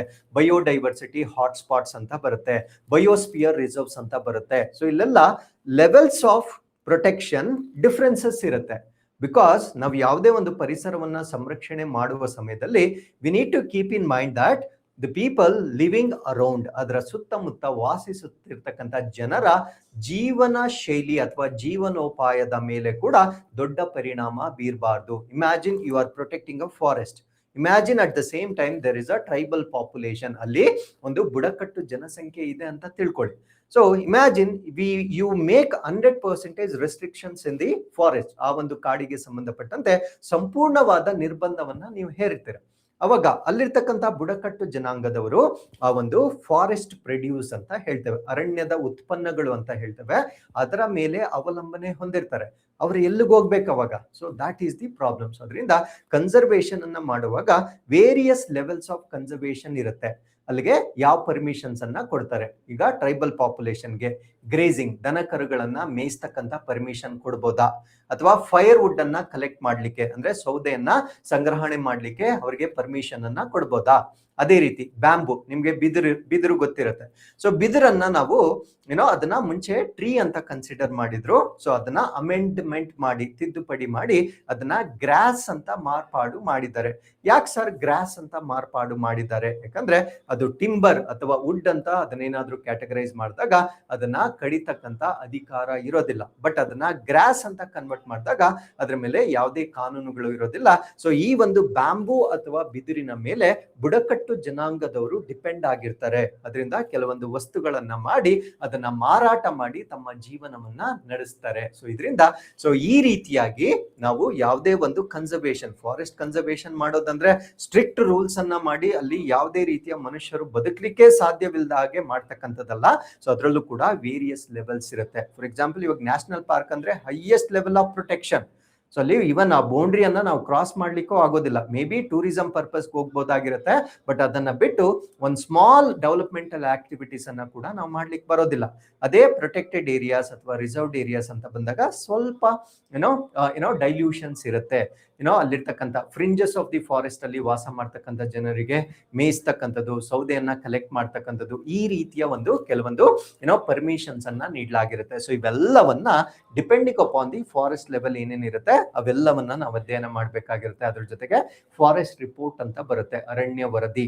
ಎಷ್ಟು ಅರಣ್ಯ ವೃದ್ಧಿ ಆಗಿದೆ, ಎಷ್ಟು ನಾಶ ಆಗಿದೆ, ಮ್ಯಾನ್ಗ್ರೋವ್ಸ್ ಎಲ್ಲಿ ವೃದ್ಧಿ ಆಗಿದೆ, ಎಲ್ಲಿ ಕಡಿಮೆ ಆಗಿದೆ, ಈ ಒಂದು ವರದಿಯನ್ನ ಕೂಡ ನಾವು ಇಲ್ಲಿ ಸೇರಿಸ್ಕೊಂಡು ಓದ್ಬೇಕಾಗಿರುತ್ತೆ. Next, sustainable forest development and management, ಸುಸ್ಥಿರ ಅರಣ್ಯ ಅಭಿವೃದ್ಧಿ ಮತ್ತೆ ನಿರ್ವಹಣೆ. ಇದನ್ನೇ ನಾನು ಹೇಳಿರ್ತಕ್ಕಂಥದ್ದು. ಯಾವುದೇ ಒಂದು ಅರಣ್ಯವನ್ನು ನಾವು ಸುಸ್ಥಿರವಾಗಿ ಬಳಸ್ಕೊಳ್ಬೇಕು. ಏನ್ ಸುಸ್ಥಿರವಾಗಿ ಅಂದ್ರೆ ಅದನ್ನ ಬಳಸಿಕೊಂಡರೂ ಕೂಡ ಅದು ಮತ್ತೆ ರೆಜ್ಯುವಿನೇಟ್ ಆಗ್ಲಿಕ್ಕೆ ನಾವು ಟೈಮ್ ಅನ್ನ ಕೊಡ್ಬೇಕು. ಯಾಕಂದ್ರೆ ಒಂದೇ ಸರಿ ಒನ್ಸ್ ಫಾರ್ ಆಲ್ ಅದು ಮುಗಿದು ಹೋಗುವವರೆಗೂ ನಾವು ಯೂಸ್ ಮಾಡ್ತಕ್ಕಂಥದ್ದಲ್ಲ. ಅದನ್ನ ರಿಕರಿಂಗ್ ಟೈಪ್ ಅಲ್ಲಿ ಅದನ್ನ ಮತ್ತೆ ಪುನರ್ಬಳಕೆ ಮಾಡುವಷ್ಟು ಸಮಯಾವಕಾಶವನ್ನ ನಾವು ಕೊಡ್ಬೇಕಾಗಿರುತ್ತೆ. ಸೊ ಅದನ್ನೇ ನಾವು ಸಸ್ಟೈನಬಲ್ ಡೆವಲಪ್ಮೆಂಟ್ ಅಂತ ಹೇಳ್ತೇವೆ. ಯಾವ ರೀತಿ ನಾವು ಸಸ್ಟೈನಬಲ್ ಡೆವಲಪ್ಮೆಂಟ್ ಮಾಡಬಹುದು ಅನ್ನೋದನ್ನ ನಾವಿಲ್ಲಿ ಅಧ್ಯಯನ ಮಾಡಬೇಕಾಗಿರುತ್ತೆ. And impact of mining on forest and environment ಅಂದ್ರೆ ಪರಿಸರ ಮತ್ತೆ ನಮ್ಮ ಅರಣ್ಯಗಳು ಮತ್ತೆ ನಮ್ಮ ಪರಿಸರದ ಮೇಲೆ ನಾವು ಮಾಡ್ತಕ್ಕಂಥ ಗಣಿಗಾರಿಕೆ ಯಾವ ರೀತಿ ಪರಿಣಾಮ ಬೀರುತ್ತೆ. ಯಾವ ರೀತಿಯ ಗಣಿಗಾರಿಕೆ ಬೇಕಾದ್ರೂ ಆಗಿರ್ಬೋದು, ಅದು ಯಾವುದೋ ಒಂದು ಮೆಟಲ್ಗಾಗಿರ್ಬೋದು ಅಥವಾ ಇವನ್ ಸ್ಯಾಂಡ್, ನಾವು ಮರಳನ್ನ ತೆಗಿತಕ್ಕಂಥದ್ದು, ಅದು ಕೂಡ one of the mining activities ಆಗಿರುತ್ತೆ. ಯಾಕೆ ನಾವು ಮರಳನ್ನ ತೆಗಿಬಾರ್ದು? ಇತ್ತೀಚೆಗೆ ನಿಮ್ಗೆ ಗೊತ್ತಿರ್ಬೇಕು, ಸ್ಯಾಂಡ್ ಅಂತ ಇಂಟ್ರಡ್ಯೂಸ್ ಮಾಡಿದ್ದಾರೆ, ಮ್ಯಾನುಫ್ಯಾಕ್ಚರ್ಡ್ ಸ್ಯಾಂಡ್ ಅಂತ ಕರೀತೇವೆ. ಸೊ ನೈಸರ್ಗಿಕ ಮರಳನ್ನ ತೆಗೆಯೋ ಬದಲು ಸ್ಯಾಂಡ್ ನಿಂದ ಮನೆಗಳನ್ನ ಕಟ್ತಾ ಇದ್ದಾರೆ. ಏನ್ ಸರ್, ಅದ್ ಮಣ್ಣೆ ಅಲ್ವಾ, ನಾನು ತಗೊಂಬಂದ್ ಮನೆ ಕಟ್ಕೊಂಡ್ರೆ ನನ್ಗೆ ಏನಾಗುತ್ತೆ? ಸೊ ಅದು ನಮ್ಗೆ unless we study what is the significance of that sand in the ecosystem, ಅದನ್ನ ಓದೋವರೆಗೂ ನಮ್ಗೆ ಅದರ ಮಹತ್ವ ಗೊತ್ತಾಗೋದಿಲ್ಲ. ಇವಾಗ ಅಣೆಕಟ್ಟನ್ನ ಕಟ್ಟಬೇಕು ಅಂತ ನಾವು ತುಂಬಾ ಜೋರಾಗಿ ಹೋರಾಡ್ತೀವಿ. ಸೊ ಅಣೆಕಟ್ಟನ್ನ ಕಟ್ಟಿದ್ರೆ ಜನರ ಜೀವನ ಒಳ್ಳೇದಾಗುತ್ತೆ, ತುಂಬಾ ನೀರನ್ನ ನಾವು ಒಂದ್ ಕಡೆ ಶೇಖರಣೆ ಮಾಡ್ಬೋದಾಗಿರುತ್ತೆ. ಅಣೆಕಟ್ಟುಗಳನ್ನ ಕಟ್ಟುವುದರಿಂದ ಕೂಡ ಪರಿಸರದ ಮೇಲೆ ಕೆಟ್ಟದಾಗಿ ಪರಿಣಾಮ ಬೀರುತ್ತೆ. ಅದ್ ನನಗೆ ಗೊತ್ತಾಗಬೇಕು. ಅಣೆಕಟ್ಟನ್ನ ನಾವು ನಿಜವಾಗ್ಲೂ ಕಟ್ಟಲೇಬೇಕಾಗಿರ್ತಕ್ಕಂಥ ಅನಿವಾರ್ಯ ಪರಿಸ್ಥಿತಿ ಇದೆಯಾ, ಅಥವಾ ಕಟ್ಟದೆ ನಾನು ಪರ್ಯಾಯ ಮಾರ್ಗಗಳನ್ನ ಕಂಡುಕೊಳ್ಳಬಹುದಾ? ಯಾಕಂದ್ರೆ ಪ್ರತಿಯೊಂದು ಪಾಲಿಸಿ ಅಂಡ್ ಡೆವಲಪ್ಮೆಂಟಲ್ ಆಕ್ಟಿವಿಟೀಸ್ ಅನ್ನ ಮಾಡಕ್ ಮುಂಚೆ ಆ ಎನ್ವೈರನ್ಮೆಂಟಲ್ ಇಂಪ್ಯಾಕ್ಟ್ ಅಸೆಸ್ಮೆಂಟ್ ಅಂತ ಹೇಳಿದ್ನಲ್ವಾ, ಸೊ ಅದನ್ನ ನಾವು ತಲೆಯಲ್ಲಿ ಇಟ್ಕೊಳ್ಬೇಕಾಗಿರುತ್ತೆ. ಸೊ ಅದರ ಮೇಲೆ ನಮ್ಮ ಪಾಲಿಸಿಗಳನ್ನ ನಾವು ಮಾಡ್ಬೇಕಾಗಿರುತ್ತೆ. ಸೊ ಅದಾದ್ಮೇಲೆ ಈಕೋ ಟೂರಿಸಂ ಅಥವಾ ಪರಿಸರ ಪ್ರವಾಸೋದ್ಯಮ. ನೋಡಿ, ಈಕೋ ಟೂರಿಸಂ, ಪರಿಸರ ಪ್ರವಾಸೋದ್ಯಮ. ಏನಕ್ಕೆ ಸರ್ ಪ್ರವಾಸೋದ್ಯಮ ಮಾಡ್ಬೇಕು? Because it is again economy, ಆರ್ಥಿಕತೆ. ಯಾಕಂದ್ರೆ ಯಾವುದೇ ಒಂದು ರಾಷ್ಟ್ರ ಆರ್ಥಿಕತೆ ಇಲ್ಲದೆ ಅಭಿವೃದ್ಧಿ ಹೊಂದಲಿಕ್ಕೆ ಸಾಧ್ಯವಿಲ್ಲ. ಅಲ್ಲಿರ್ತಕ್ಕಂಥ ಜನರ ಜೀವನೋಪಾಯ ಅಲ್ಲಿರ್ತಕ್ಕಂಥ ಸಂಪನ್ಮೂಲಗಳ ಮೇಲೆ ಮಾತ್ರ ಡಿಪೆಂಡ್ ಆಗಿರುತ್ತೆ. ಸೊ ಅದರಿಂದ ಅವರ ಜೀವನೋಪಾಯಕ್ಕೆ ಸಂಬಂಧಪಟ್ಟಂತೆ ನಾವು ಪರಿಸರ ಪ್ರವಾಸೋದ್ಯಮವನ್ನ ಸೃಷ್ಟಿ ಮಾಡ್ಬೇಕು. ಏನ್ ಸರ್ ಈಕೋ ಟೂರಿಸಂ ಅಂದ್ರೆ? ಆ ಪರಿಸರವನ್ನ ನಾಶ ಮಾಡದೆ ನಾವು ಪ್ರವಾಸೋದ್ಯಮವನ್ನ ಕೈಗೊಂಡಾಗ ಅಲ್ಲಿರ್ತಕ್ಕಂಥ ಸಾವಿರಾರು ಜನಗಳ ಜೀವನಕ್ಕೆ ಅದೊಂದು ದಾರಿಯಾಗತ್ತೆ. ಅದರ ಜೊತೆಗೆ ರಿಕ್ರಿಯೇಷನ್ ಅಂದ್ರೆ ಜನರಿಗೆ ಒಂದು ಮನರಂಜನೆ, ಇವೆಲ್ಲ ಕೂಡ ನಾವು ಕೊಡ್ಬೋದಾಗಿರುತ್ತೆ. ಸೊ ಅದರಿಂದ ಅರಣ್ಯಗಳನ್ನ ಸಂರಕ್ಷಣೆ ಮಾಡುವುದರ ಜೊತೆಗೆ ಈಕೋ ಟೂರಿಸಂ ಅನ್ನ ನಾವು ಹೇಗೆ ಡೆವಲಪ್ ಮಾಡಬೇಕು ಅದನ್ನು ಕೂಡ ನಾವಿಲ್ಲಿ ಅಧ್ಯಯನ ಮಾಡಬೇಕಾಗಿರುತ್ತೆ. And most importantly environment act, ಪರಿಸರ ರಕ್ಷಣೆ ಕಾಯ್ದೆ, ಅಂದ್ರೆ ಪರಿಸರವನ್ನ ನಾವು ಸಂರಕ್ಷಣೆ ಮಾಡಲಿಕ್ಕೆ ನಮ್ಮ ಭಾರತ ದೇಶದಲ್ಲಿ ಯಾವ ಕಾಯ್ದೆಗಳನ್ನ ತಂದಿದ್ದಾರೆ, ಆ ಕಾಯ್ದೆಗಳಲ್ಲಿ ಇರ್ತಕ್ಕಂಥ ಬಹುಮುಖ್ಯ ಅಂಶಗಳು ಯಾವ್ದ್ಯಾವ್ದು ಎಲ್ಲವನ್ನ ಕೂಡ ಇದರಲ್ಲಿ ನಾವು ಡಿಸ್ಕಸ್ ಮಾಡಬೇಕಾಗಿರುತ್ತೆ. Apart from that, joint forest management system, ಜಂಟಿ ಅರಣ್ಯ ನಿರ್ವಹಣಾ ವ್ಯವಸ್ಥೆ. ನೋಡಿ, ಜಂಟಿ, ಏನ್ ಜಂಟಿ ಅಂದ್ರೆ ಸೊ ಸ್ಟೇಟ್ ಅಂಡ್ ಕಮ್ಯುನಿಟಿ, ರಾಷ್ಟ್ರ ಅಥವಾ ರಾಜ್ಯ ಮತ್ತು ಸಮುದಾಯ, ನಾವಿಬ್ಬರು ಒಟ್ಟಿಗೆ ಸೇರಿ ನಮ್ಮ ಪರಿಸರ ವ್ಯವಸ್ಥೆಯನ್ನ ಯಾವ ರೀತಿಯಲ್ಲಿ ನಾವು ಸಂರಕ್ಷಣೆ ಮಾಡ್ಬೋದಾಗಿರುತ್ತೆ. ಸೊ ಕಮ್ಯುನಿಟಿ ಅಂದ್ರೆ not just the people, NGOs ಆಗಿರ್ಬೋದು ಅಥವಾ ಟ್ರಸ್ಟ್ಗಳಾಗಿರ್ಬೋದು, ಈ ರೀತಿಯ ಎಲ್ಲ ಒಂದು ಸಮುದಾಯಗಳು, even the companies, big profit making companies, ಅವ್ರಿಗೆ CSR ಫಂಡ್ಸ್ ಅಂತ ಒಂದು ಕಾನ್ಸೆಪ್ಟ್ ಅನ್ನ ಮಾಡಿದ್ದಾರೆ, ಸೋಷಿಯಲ್ ರೆಸ್ಪಾನ್ಸಿಬಿಲಿಟಿ ಫಂಡ್ಸ್ ಅಂತ ಮಾಡಿರ್ತಾರೆ. ಆ ಫಂಡ್ಸ್ ಇಂದ ನಾವು ಯಾವ ರೀತಿ ನಮ್ಮ ಪರಿಸರವನ್ನ ಪ್ರೊಟೆಕ್ಟ್ ಮಾಡಬಹುದಾಗಿರುತ್ತೆ. ಸೊ ಈ ರೀತಿಯಾಗಿ it's not only just the responsibility of the government, at the same time the role of community plays a major impact towards the conserving of our nature ಅನ್ನೋದು ನಾವು ಇಲ್ಲಿ ಓದ್ತಕ್ಕಂಥದ್ದು. And finally community participation, same thing again, ಸಮುದಾಯದ ಭಾಗವಹಿಸುವಿಕೆ, community reserves ಅಂತಾನೆ ಬರುತ್ತೆ, ಸಮುದಾಯ ಸಂರಕ್ಷಣಾ ಮೀಸಲುಗಳು ಅಂತಾನೆ ಬರುತ್ತೆ. ಸೊ ಇದನ್ನ ನಾವು ಪ್ರಪೋಸ್ ಮಾಡ್ತೇವೆ. ಸೊ ಈ ಪ್ರದೇಶದಲ್ಲಿ ಈ ಒಂದು ಬಯೋಡೈವರ್ಸಿಟಿ ಅತ್ಯಮೂಲ್ಯವಾಗಿದೆ. ಸೊ ಅದರಿಂದ ನೀವು ಇದನ್ನ ಸಂರಕ್ಷಣೆ ಮಾಡ್ಬೇಕಂತ people propose, not just government, ನಾವೇ ಅದನ್ನ ಪ್ರಪೋಸ್ ಮಾಡ್ತೇವೆ. ಸೊ ಈ ರೀತಿಯ ಸಾಕಷ್ಟು ಕಾನ್ಸೆಪ್ಟ್ಗಳಿದ್ದಾವೆ. ಸೊ ಆ ಕಮ್ಯುನಿಟಿ ರಿಸರ್ವ್ಸ್ ಅಂದ್ರೆ ಏನು, ಕರ್ನಾಟಕದಲ್ಲಿ ಎಷ್ಟಿವೆ, ಭಾರತ ದೇಶದಲ್ಲಿ ಎಷ್ಟಿದ್ದಾವೆ. ಸೊ ಮೊದಲು ಎಲ್ಲಿ ಈ ರೀತಿಯ ಕಾನ್ಸೆಪ್ಟ್ ಸ್ಟಾರ್ಟ್ ಆಯ್ತು, ಈ ಕಮ್ಯುನಿಟಿ ರಿಸರ್ವ್ಸ್ ಅಂತಕ್ಕಂಥದ್ದು ನಮ್ಮ ಮೂಲ ಕಾಯ್ದೆಯಲ್ಲಿ ಇತ್ತ ಅಥವಾ ಅದನ್ನ ಅಮೆಂಡ್ಮೆಂಟ್ ಮಾಡುವ ಮುಖಾಂತರ ಸೇರಿಸಿದರ, ಇವೆಲ್ಲ ಕೂಡ ನಾವು ಈ ಒಂದು ಕಾನ್ಸೆಪ್ಟ್ಸ್ ಗಳ ಅಡಿಯಲ್ಲಿ ಅಥವಾ ಹೆಡ್ಡಿಂಗ್ಸ್ ಗಳ ಅಡಿಯಲ್ಲಿ ನಾವು ಓದ್ಬೇಕಾಗಿರುತ್ತೆ. ಸೊ ಅಲ್ಲಿಗೆ ಫಾರೆಸ್ಟ್ ಕನ್ಸರ್ವೇಷನ್ ಕಂಪ್ಲೀಟ್ ಆಗುತ್ತೆ. ಫಾರೆಸ್ಟ್ ಅನ್ನ ಕನ್ಸರ್ವ್ ಮಾಡಿದ ನಂತರ ನಾವು ನೆಕ್ಸ್ಟ್ ಏನಕ್ಕೆ ಬರ್ತೀವಿ ಅಂದ್ರೆ ಬಯೋಡೈವರ್ಸಿಟಿ ಬರ್ತೇವೆ, ಜೀವ ವೈವಿಧ್ಯತೆ. ಸೊ ಇಲ್ಲಿ ನನಗೆ ಕಾಡ್ತಕ್ಕಂತ ಮೊಟ್ಟ ಮೊದಲ ಪ್ರಶ್ನೆ, imagine I am a layman, ನನಗೆ ಏನು ಗೊತ್ತಿಲ್ಲ. ಸೊ ಟೈಗರ್ ಅನ್ನ ನಾನು ಯಾಕೆ ಪ್ರೊಟೆಕ್ಟ್ ಮಾಡ್ಬೇಕು ಅಂತ ನನಗೆ ಪ್ರಶ್ನೆ ಬರುತ್ತೆ.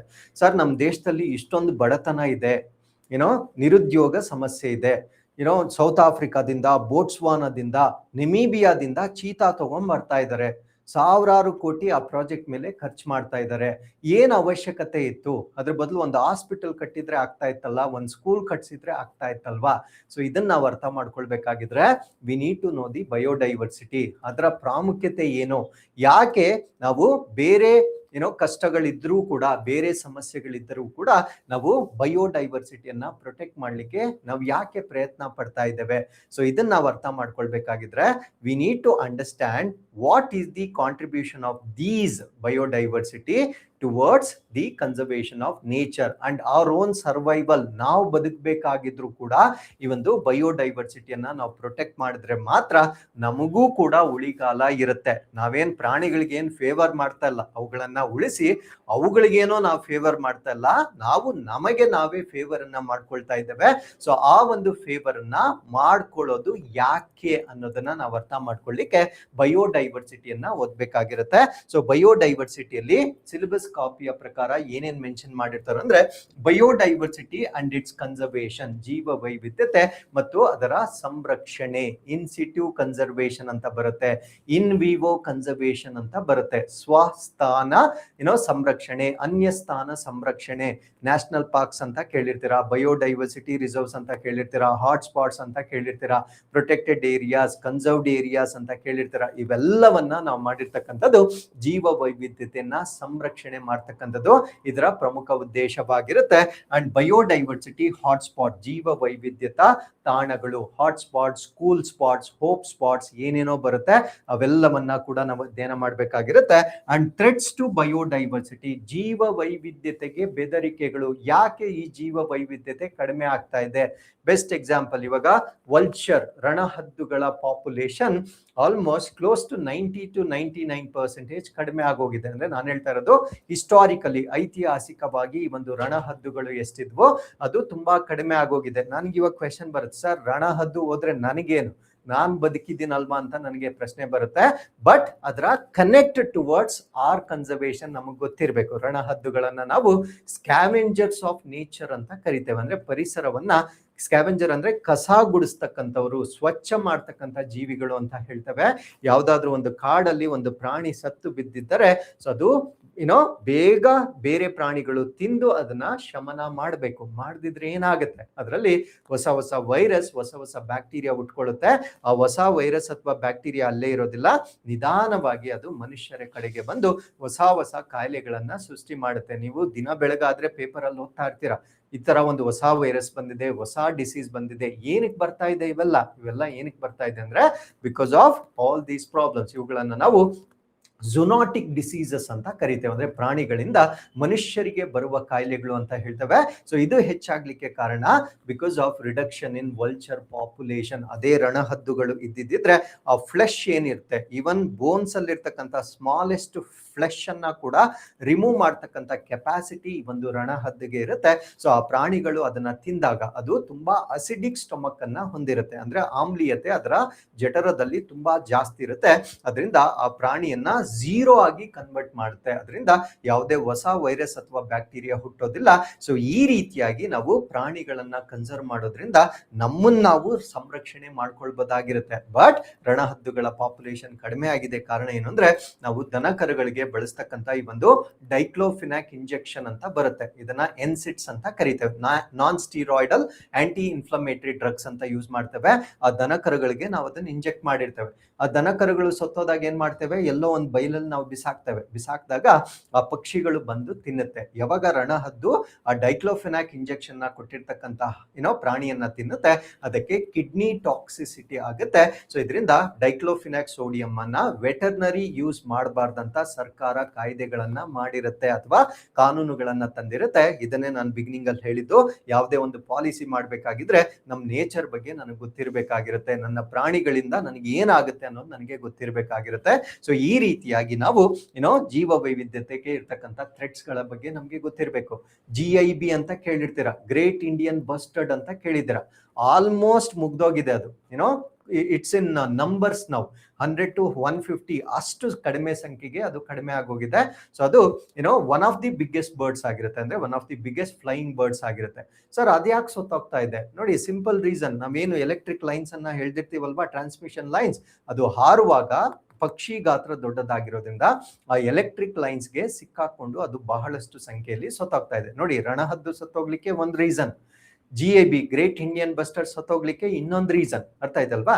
ಸೊ ಈ ರೀತಿಯಾಗಿ first we need to know the reasons why these birds are these animals are getting reduced in the nature ಅಂತ ನನಗೆ ಗೊತ್ತಿರಬೇಕು. ಅದಾದ್ಮೇಲೆ ಅದನ್ನ ಪ್ರಿವೆಂಟ್ ಮಾಡ್ತಕ್ಕಂಥ ಪಾಲಿಸೀಸ್ ಮಾಡ್ಬೇಕು. ಸುಪ್ರೀಂ ಕೋರ್ಟ್ ಹೇಳಿರುತ್ತೆ, ಟ್ರಾನ್ಸ್ಮಿಷನ್ ಲೈನ್ಸ್ ಅನ್ನ ನೀವು ಕಟ್ ಡೌನ್ ಮಾಡಬೇಕು, ಬಿಕಾಸ್ ಈ ಪ್ರಾಣಿ, ಈ ಪಕ್ಷಿ ಅಂತಕ್ಕಂಥದ್ದು ನಮಗೆ ಕಡಿಮೆ ಆಗ್ತಾ ಇದೆ. So like this government, if not government, the courts are going to observe and tell the government to make the policies ಅಥವಾ ಆಕ್ಟ್ಸ್ ಗಳನ್ನ ಮಾಡ್ಲಿಕ್ಕೆ ಸರ್ಕಾರಕ್ಕೆ ಅವರು ತಾಕೀತು ಮಾಡ್ತಾರೆ. ಸೊ ಇದೆಲ್ಲ ನಿಮ್ಗೆ ಆಸ್ ಎನ್ ಅಡ್ಮಿನಿಸ್ಟ್ರೇಟರ್ ಇವಾಗಿಂದ ಗೊತ್ತಿರಬೇಕು. ಯಾಕೆ ಸರ್ ನಾನು ಎನ್ವೈರನ್ಮೆಂಟ್ ಎಕಾಲಜಿ ಓದ್ಬೇಕು, ಸಂವಿಧಾನ ಓದ್ಕೊಂಡ್ರೆ ಸಾಕಲ್ವಾ ನಾನು ಎಫೆಕ್ಟಿವ್ ಅಡ್ಮಿನಿಸ್ಟ್ರೇಟರ್ ಆಗ್ಬೋದು? ಆಗಲ್ಲ. ಸೊ ಪ್ರತಿಯೊಂದು ಗೊತ್ತಿರಬೇಕು, ಜಿಯೋಗ್ರಫಿ ಗೊತ್ತಿರಬೇಕು, ಸೈನ್ಸ್ ಗೊತ್ತಿರಬೇಕು, ನಮ್ಮ ದೇಶದ ಆರ್ಥಿಕತೆ ಗೊತ್ತಿರಬೇಕು. ಅದಕ್ಕೆ ನೀವು ಆ ಪರೀಕ್ಷೆಯನ್ನ ಬರೀಲಿಕ್ಕೆ ಇವೆಲ್ಲ ಸಬ್ಜೆಕ್ಟ್ಸ್ಗಳು ಯಾಕೆ ಇಟ್ಟಿದ್ದಾರೆ ಅಂದ್ರೆ, ನೀವು ಆ ಸ್ಥಾನವನ್ನ ಅಲಂಕರಿಸುವ ಮೊದಲು ನಿನಗೆ ಸಂಪೂರ್ಣ ಜ್ಞಾನ ಇರಬೇಕು. ಸೊ ಆ ಒಂದು ಕಾರಣದಿಂದ so multi dimensional approach, knowing all the subjects is very very important. So because of that reason so we also study environment and ecology and intellectual property rights, ಬೌದ್ಧಿಕ ಆಸ್ತಿ ಹಕ್ಕುಗಳು ಅಂತ ಬರುತ್ತೆ. ಸೊ ಇದನ್ನು ಕೂಡ ನಾವು ಅಧ್ಯಯನ ಮಾಡಬೇಕು. ಇಲ್ಲಿ ಪೇಟೆಂಟ್ಗಳಾಗಿರ್ಬೋದು, ಟ್ರೇಡ್ ಮಾರ್ಕ್ಸ್ ಆಗಿರ್ಬೋದು, ಅಥವಾ ಈ ಒಂದು ಈ ಟ್ರೆಡಿಷನಲ್ ಮೆಡಿಸನ್ ನಿಮ್ಗೆ ಗೊತ್ತಿರುತ್ತೆ, ಈ ಬೇವು ಆಗಿರ್ಬೋದು, ಟರ್ಮರಿಕ್ ಆಗಿರ್ಬೋದು, ಇದನ್ನ ನಮ್ಮ ಹಳೆಯ ಕಾಲದಿಂದ ಸಾಂಪ್ರದಾಯಿಕವಾಗಿ ನಾವು ಔಷಧೀಯ ಗುಣಗಳನ್ನ ಹೊಂದಿರುವ ಕಾರಣದಿಂದ ಇದನ್ನ ಬಳಕೆ ಮಾಡ್ಕೊಳ್ತಾ ಇದ್ದೇವೆ. ಇಮ್ಯಾಜಿನ್ ಇವಾಗ ಇದನ್ನ ಬೇರೊಂದು ರಾಷ್ಟ್ರ ಪೇಟೆಂಟ್ ಮಾಡ್ಕೊಂಡ್ರೆ ನಾವು ಸುಮ್ಮನೆ ಬಿಡಕ್ಕಾಗತ್ತಾ? Because it is our ancient knowledge. ಇದೊಂದು ಪೌರಾಣಿಕ ಅಥವಾ ಐತಿಹಾಸಿಕವಾಗಿ ನಮಗೆ ತಿಳಿದಿರ್ತಕ್ಕಂಥ ಒಂದು ಜ್ಞಾನವಾಗಿರುತ್ತೆ. ಸೊ ಇವೆಲ್ಲವನ್ನ ನಾವು ಬೌದ್ಧಿಕ ಆಸ್ತಿ ಹಕ್ಕುಗಳು, ಇಲ್ಲಿ ಬಯೋಪೈರಸಿ ಅಂತ ಬರುತ್ತೆ. ಏನ್ ಬಯೋಪೈರಸಿ ಅಂದ್ರೆ, ನಾನು ಪೇಟೆಂಟ್ ಮಾಡ್ಕೊಂಡಿರ್ತಕ್ಕಂಥ ಒಂದು ವಸ್ತುವನ್ನ ಇನ್ನೊಬ್ಬ ನನ್ನ ಮಾಹಿತಿ ಇಲ್ಲದೆ ಅಥವಾ ನನ್ನ ಪರವಾನಗಿ ಇಲ್ಲದೆ ಅದನ್ನ ಬಳಸ್ಕೊಳ್ತಾ ಇರ್ತಾನೆ. ಇದನ್ನೆಲ್ಲ ಬಯೋಪೈರಸಿ ಅಂತ ಹೇಳ್ತೇವೆ. ಇವೆಲ್ಲವನ್ನ ನಾವು ಓದ್ಬೇಕಾಗಿರುತ್ತೆ. ಅಂಡ್ ಜೀವ ವೈವಿಧ್ಯತೆಗೆ ಸಂಬಂಧಪಟ್ಟಂತೆ ಕೆಲವೊಂದು ಫಾರೆಸ್ಟ್ ಕನ್ಸರ್ವೇಷನ್ ಅಂಡ್ ಎನ್ವೈರನ್ಮೆಂಟಲಿಸಮ್. ಆಬ್ವಿಯಸ್ಲಿ ಜೀವ ವೈವಿಧ್ಯತೆಯನ್ನ ನಾವು ಸಂರಕ್ಷಣೆ ಮಾಡ್ಬೇಕಾಗಿದ್ರೆ ಅರಣ್ಯವನ್ನ ಸಂರಕ್ಷಣೆ ಮಾಡ್ಬೇಕು. ಬಿಕಾಸ್ ಜೀವ ವೈವಿಧ್ಯತೆ ಬದುಕ್ತಕ್ಕಂಥದ್ದು ಅರಣ್ಯದಲ್ಲಿ. ಸೊ ಅಲ್ಲಿಗೆ forest conservation and biodiversity hand in hand, ಎರಡು ಕೂಡ ಒಂದಕ್ಕೊಂದು ಸಂಬಂಧ ಹೊಂದಿರತಕ್ಕಂಥ ಒಂದು ವ್ಯವಸ್ಥೆ ಆಗಿರುತ್ತೆ. Without conservation of forest the conservation of biodiversity is a myth. So ನಾವು ಅದೊಂದು ತಪ್ಪು ಕಲ್ಪನೆ. ನಾನು ಅರಣ್ಯ ನಾಶ ಮಾಡ್ಕೊಂಡು ಹೋಗ್ತಾ ಇರ್ತೀನಿ, ಇನ್ನೊಂದ್ ಕಡೆ ನಾನು ಚೀತಾ ತಗೊಂಡ್ಬರ್ತೀನಿ ಅಥವಾ ರಣಹದ್ದುಗಳನ್ನ ನಾನು ಅದನ್ನ ಕನ್ಸರ್ವೇಷನ್ಗೆ ಪಾಲಿಸೀಸ್ ಮಾಡ್ತೀನಿ ಅಂದ್ರೆ it is of no use. One hand ಅಲ್ಲಿ ನೀವು ಫಾರೆಸ್ಟ್ ಅನ್ನ ಪ್ರೊಟೆಕ್ಟ್ ಮಾಡ್ತಾ ಬರಬೇಕು, ಇನ್ನೊಂದ್ ಕಡೆ ನೀವು ಬಯೋಡೈವರ್ಸಿಟಿಯನ್ನ ಪ್ರೊಟೆಕ್ಟ್ ಮಾಡ್ಲಿಕ್ಕೆ ಬೇಕಾಗಿರ್ತಕ್ಕಂಥ ಕ್ರಮಗಳನ್ನ ಕೈಗೊಳ್ಬೇಕಾಗಿರುತ್ತೆ. ಸೊ ಅದನ್ನೆಲ್ಲ ನಾವಿಲ್ಲಿ ಓದ್ತಕ್ಕಂಥದ್ದು. And protection of wildlife, ವನ್ಯಜೀವಿ ಸಂರಕ್ಷಣೆ, ವನ್ಯಜೀವಿ ಸಂರಕ್ಷಣೆಗೆ ಸಂಬಂಧಪಟ್ಟಂತೆ ಕಾಯ್ದೆನೇ ಇದೆ, ವೈಲ್ಡ್ ಲೈಫ್ ಪ್ರೊಟೆಕ್ಷನ್ ಆಕ್ಟ್ 1972 ಅಂತ ಹೇಳ್ತೇವೆ. ಸೊ ಈ ಒಂದು ಕಾಯ್ದೆಯಲ್ಲಿ ಇರ್ತಕ್ಕಂಥ ಅನುಸೂಚಿಗಳು ಯಾವ್ದ್ಯಾವ್ದು, ಸ್ಕೆಡ್ಯೂಲ್ 1, 2, 3, 4 ಅಂತ ಇದಾವೆ. ಅದರಲ್ಲಿ ಬರ್ತಕ್ಕಂಥ ಸ್ಕೆಡ್ಯೂಲ್ 1 ಅಂದ್ರೆ ಏನು, 2 ಅಂದ್ರೆ ಏನು, ಎಕ್ಸಾಂಪಲ್ಸ್ ಯಾವ್ದ್ಯಾವ್ದು ಎಲ್ಲ ಕೂಡ ನನಗೆ ಗೊತ್ತಿರಬೇಕಾಗಿರುತ್ತೆ. ಎಲ್ಲ ಕಾಯ್ದೆಗಳನ್ನ ನಾವಿಲ್ಲಿ ಓದ್ತಕ್ಕಂಥದ್ದು. ನಾಟ್ ಓನ್ಲಿ ನ್ಯಾಷನಲ್, ರಾಷ್ಟ್ರೀಯ ಕಾಯ್ದೆಗಳು ಮಾತ್ರ ಅಲ್ಲ, ಇವನ್ ಇಂಟರ್ನ್ಯಾಷನಲ್ ಸೈಟ್ಸ್ ಅಂತ ಬರುತ್ತೆ. ಕನ್ಸರ್ವೇಷನ್ ಸೈಟ್ಸ್ ಅಂತ ಬರುತ್ತೆ. ಸೈಟ್ಸ್ ಅಂತಕ್ಕಂಥದ್ದು ಈ endangered species, flora and fauna ಅಂತ ನಾವು ಕರಿತೇವೆ. ಫ್ಲೋರಾ ಅಂದ್ರೆ ಸಸ್ಯ ವರ್ಗ, ಫಾನಾ ಅಂದ್ರೆ ಪ್ರಾಣಿ ವರ್ಗ. ಇದರ ಇಂಟರ್ನ್ಯಾಷನಲ್ ಟ್ರೇಡ್, ಅಂತಾರಾಷ್ಟ್ರೀಯ ವ್ಯಾಪಾರವನ್ನ ಕಂಟ್ರೋಲ್ ಮಾಡ್ತಕ್ಕಂಥ ಒಂದು ವ್ಯವಸ್ಥೆ, ಅದನ್ನ ನಾವು ಸೈಟ್ಸ್ ಅಂತ ಕರಿತೇವೆ. ಸೊ ಇದ್ರ ಬಗ್ಗೆ ಗೊತ್ತಿರಬೇಕು. ಆಮೇಲೆ IUCN ಅಂತ ಕರಿತೇವೆ, international union for conservation of nature and natural resources ಅಂತ ನಾವೇನ್ ಹೇಳ್ತೀವಲ್ವಾ. ಸೊ ಇದ್ರ ಬಗ್ಗೆ ಗೊತ್ತಿರಬೇಕು. ಇದ್ರಲ್ಲಿ ಬರ್ತಕ್ಕಂಥ ಎಲ್ಲಾ 9 ಕ್ಯಾಟಗರೀಸ್ ನನಗೆ ಗೊತ್ತಿರ್ಬೇಕು. ಏನ್ ಸರ್ 9 ಕ್ಯಾಟಗರೀಸ್ ಅಂದ್ರೆ, ಎಕ್ಸ್ಟಿಂಕ್ಟ್ ಇನ್ ದ ವೈಲ್ಡ್, ಅದಾದ್ಮೇಲೆ endangered, critically endangered, vulnerable, least concern, data deficient, not evaluated, ಈ ತರ ನಿಯರ್ ಥ್ರೆಟೆಂಡ್, ಈ ತರ ಅನೇಕ ವರ್ಗಗಳು ಬರುತ್ತೆ. ಸೊ ಯಾವ್ದ್ರ ಮೇಲೆ ಬೇಕಾದ್ರೂ ನನಗೆ ಪ್ರಶ್ನೆಗಳು ಪ್ರಿಲಿಮ್ಸ್ ಅಲ್ಲೂ ಬರ್ಬೋದಾಗಿರುತ್ತೆ, ಮೇನ್ಸ್ ಅಲ್ಲಿ ಕೂಡ ಬರ್ಬೋದಾಗಿರುತ್ತೆ. ಅವೆಲ್ಲವನ್ನ ನಾವಿಲ್ಲಿ ಓದ್ತೇವೆ. ನೆಕ್ಸ್ಟ್ ಇಲ್ಲಿ ಕೊಟ್ಟಿದ್ದಾರೆ ಪ್ರಾಜೆಕ್ಟ್ ಟೈಗರ್ ಅಂತ ಕೊಟ್ಟಿದ್ದಾರೆ. ಇನ್ಫ್ಯಾಕ್ಟ್ ಆಕ್ಚುಲಿ ಆಲ್ ಪ್ರಾಜೆಕ್ಟ್ಸ್ ನಾವು ಓದ್ಬೇಕಾಗಿರುತ್ತೆ. ಬಟ್ ಸಿಲೆಬಸ್ ಕಾಪಿಯಲ್ಲಿ ಬರೀ ಪ್ರಾಜೆಕ್ಟ್ ಟೈಗರ್ ಕೊಟ್ಟಿದ್ದಾರೆ, ನಾನು ಅದೊಂದೇ ಓದ್ಕೊಂಡು ಹೋಗ್ತೀನಿ ಅಂದ್ರೆ ಆಗೋದಿಲ್ಲ. Syllabus is just a road map ಅಷ್ಟೇ. ಸೊ ಅದನ್ನ ಉಪಯೋಗಿಸ್ಕೊಂಡು ಅದರ ಸುತ್ತಮುತ್ತ 360 ಡಿಗ್ರಿ ಆಂಗಲ್ ಅಲ್ಲಿ ನಾವೆಲ್ಲವನ್ನ ಓದ್ಬೇಕಾಗಿರುತ್ತೆ. ಪ್ರಾಜೆಕ್ಟ್ ಟೈಗರ್ ಓದ್ಬೇಕು, ಪ್ರಾಜೆಕ್ಟ್ ಚೀತಾ ಓದ್ಬೇಕು, ಪ್ರಾಜೆಕ್ಟ್ ಎಲಿಫೆಂಟ್ ಓದ್ಬೇಕು, ಅದಾದ್ಮೇಲೆ ರೈನೋಸಾರ್ ಗಳ ಪ್ರಾಜೆಕ್ಟ್ ಹೋಗ್ಬೇಕಾಗಿರುತ್ತೆ. ಡುಗಾಂಗ್ಗಳನ್ನ ನಾವು ಸಂರಕ್ಷಣೆ ಮಾಡ್ತಾ ಇದ್ದೇವೆ. ಈ ರೀತಿಯಾಗಿ ಅನೇಕ ಪ್ರಾಣಿಗಳಿಗೆ, ಇವನ್ ಪ್ರಾಜೆಕ್ಟ್ ಎಲಿಫೆಂಟ್ ಅಂತ ಬರುತ್ತೆ, ಈ ಪ್ರಾಣಿಗಳನ್ನ ನಾವು ಪ್ರೊಟೆಕ್ಷನ್ ಮಾಡ್ಲಿಕ್ಕೆ ಯಾವ ವರ್ಷದಲ್ಲಿ ಈ ಪ್ರಾಜೆಕ್ಟ್ ಗಳನ್ನ ಲಾಂಚ್ ಮಾಡಿದ್ದೇವೆ, ಅದರ ಸಕ್ಸಸ್ ರೇಟ್ ಏನಿದೆ, ಸೊ ಇವೆಲ್ಲವನ್ನ ನಾವು ಕಂಪ್ಲೀಟ್ ಆಗಿ ಓದ್ಬೇಕಾಗಿರುತ್ತೆ. ಸೊ ಇಷ್ಟನ್ನ ನಾವು ಬಟ್ ಸಿಲೆಬಸ್ ಕಾಪಿಯಲ್ಲಿ ಪ್ರಾಜೆಕ್ಟ್ ಟೈಗರ್ ಅಂತ ಮಾತ್ರ ಮೆನ್ಷನ್ ಮಾಡಿದ್ದಾರೆ. National parks and wild life sanctuaries, ರಾಷ್ಟ್ರೀಯ ಉದ್ಯಾನವನಗಳು ಮತ್ತೆ ವನ್ಯಜೀವಿ ಅಭಯಾರಣ್ಯಗಳು. ಏನ್ ಸರ್ ಇದು ಡಿಫ್ರೆನ್ಸಸ್ ಏನು? So what are the national parks in Karnataka, tiger reserves in Karnataka, which are both national parks and tiger reserves, ಎಲ್ಲ ಕೂಡ ನನಗೆ ಗೊತ್ತಿರಬೇಕಾಗಿರುತ್ತೆ. And finally red data book ಅಂತ ಕರಿತೇವೆ, ಕೆಂಪು ದತ್ತಾಂಶ ಪುಸ್ತಕ ಅಂತ ಕರಿತೇವೆ.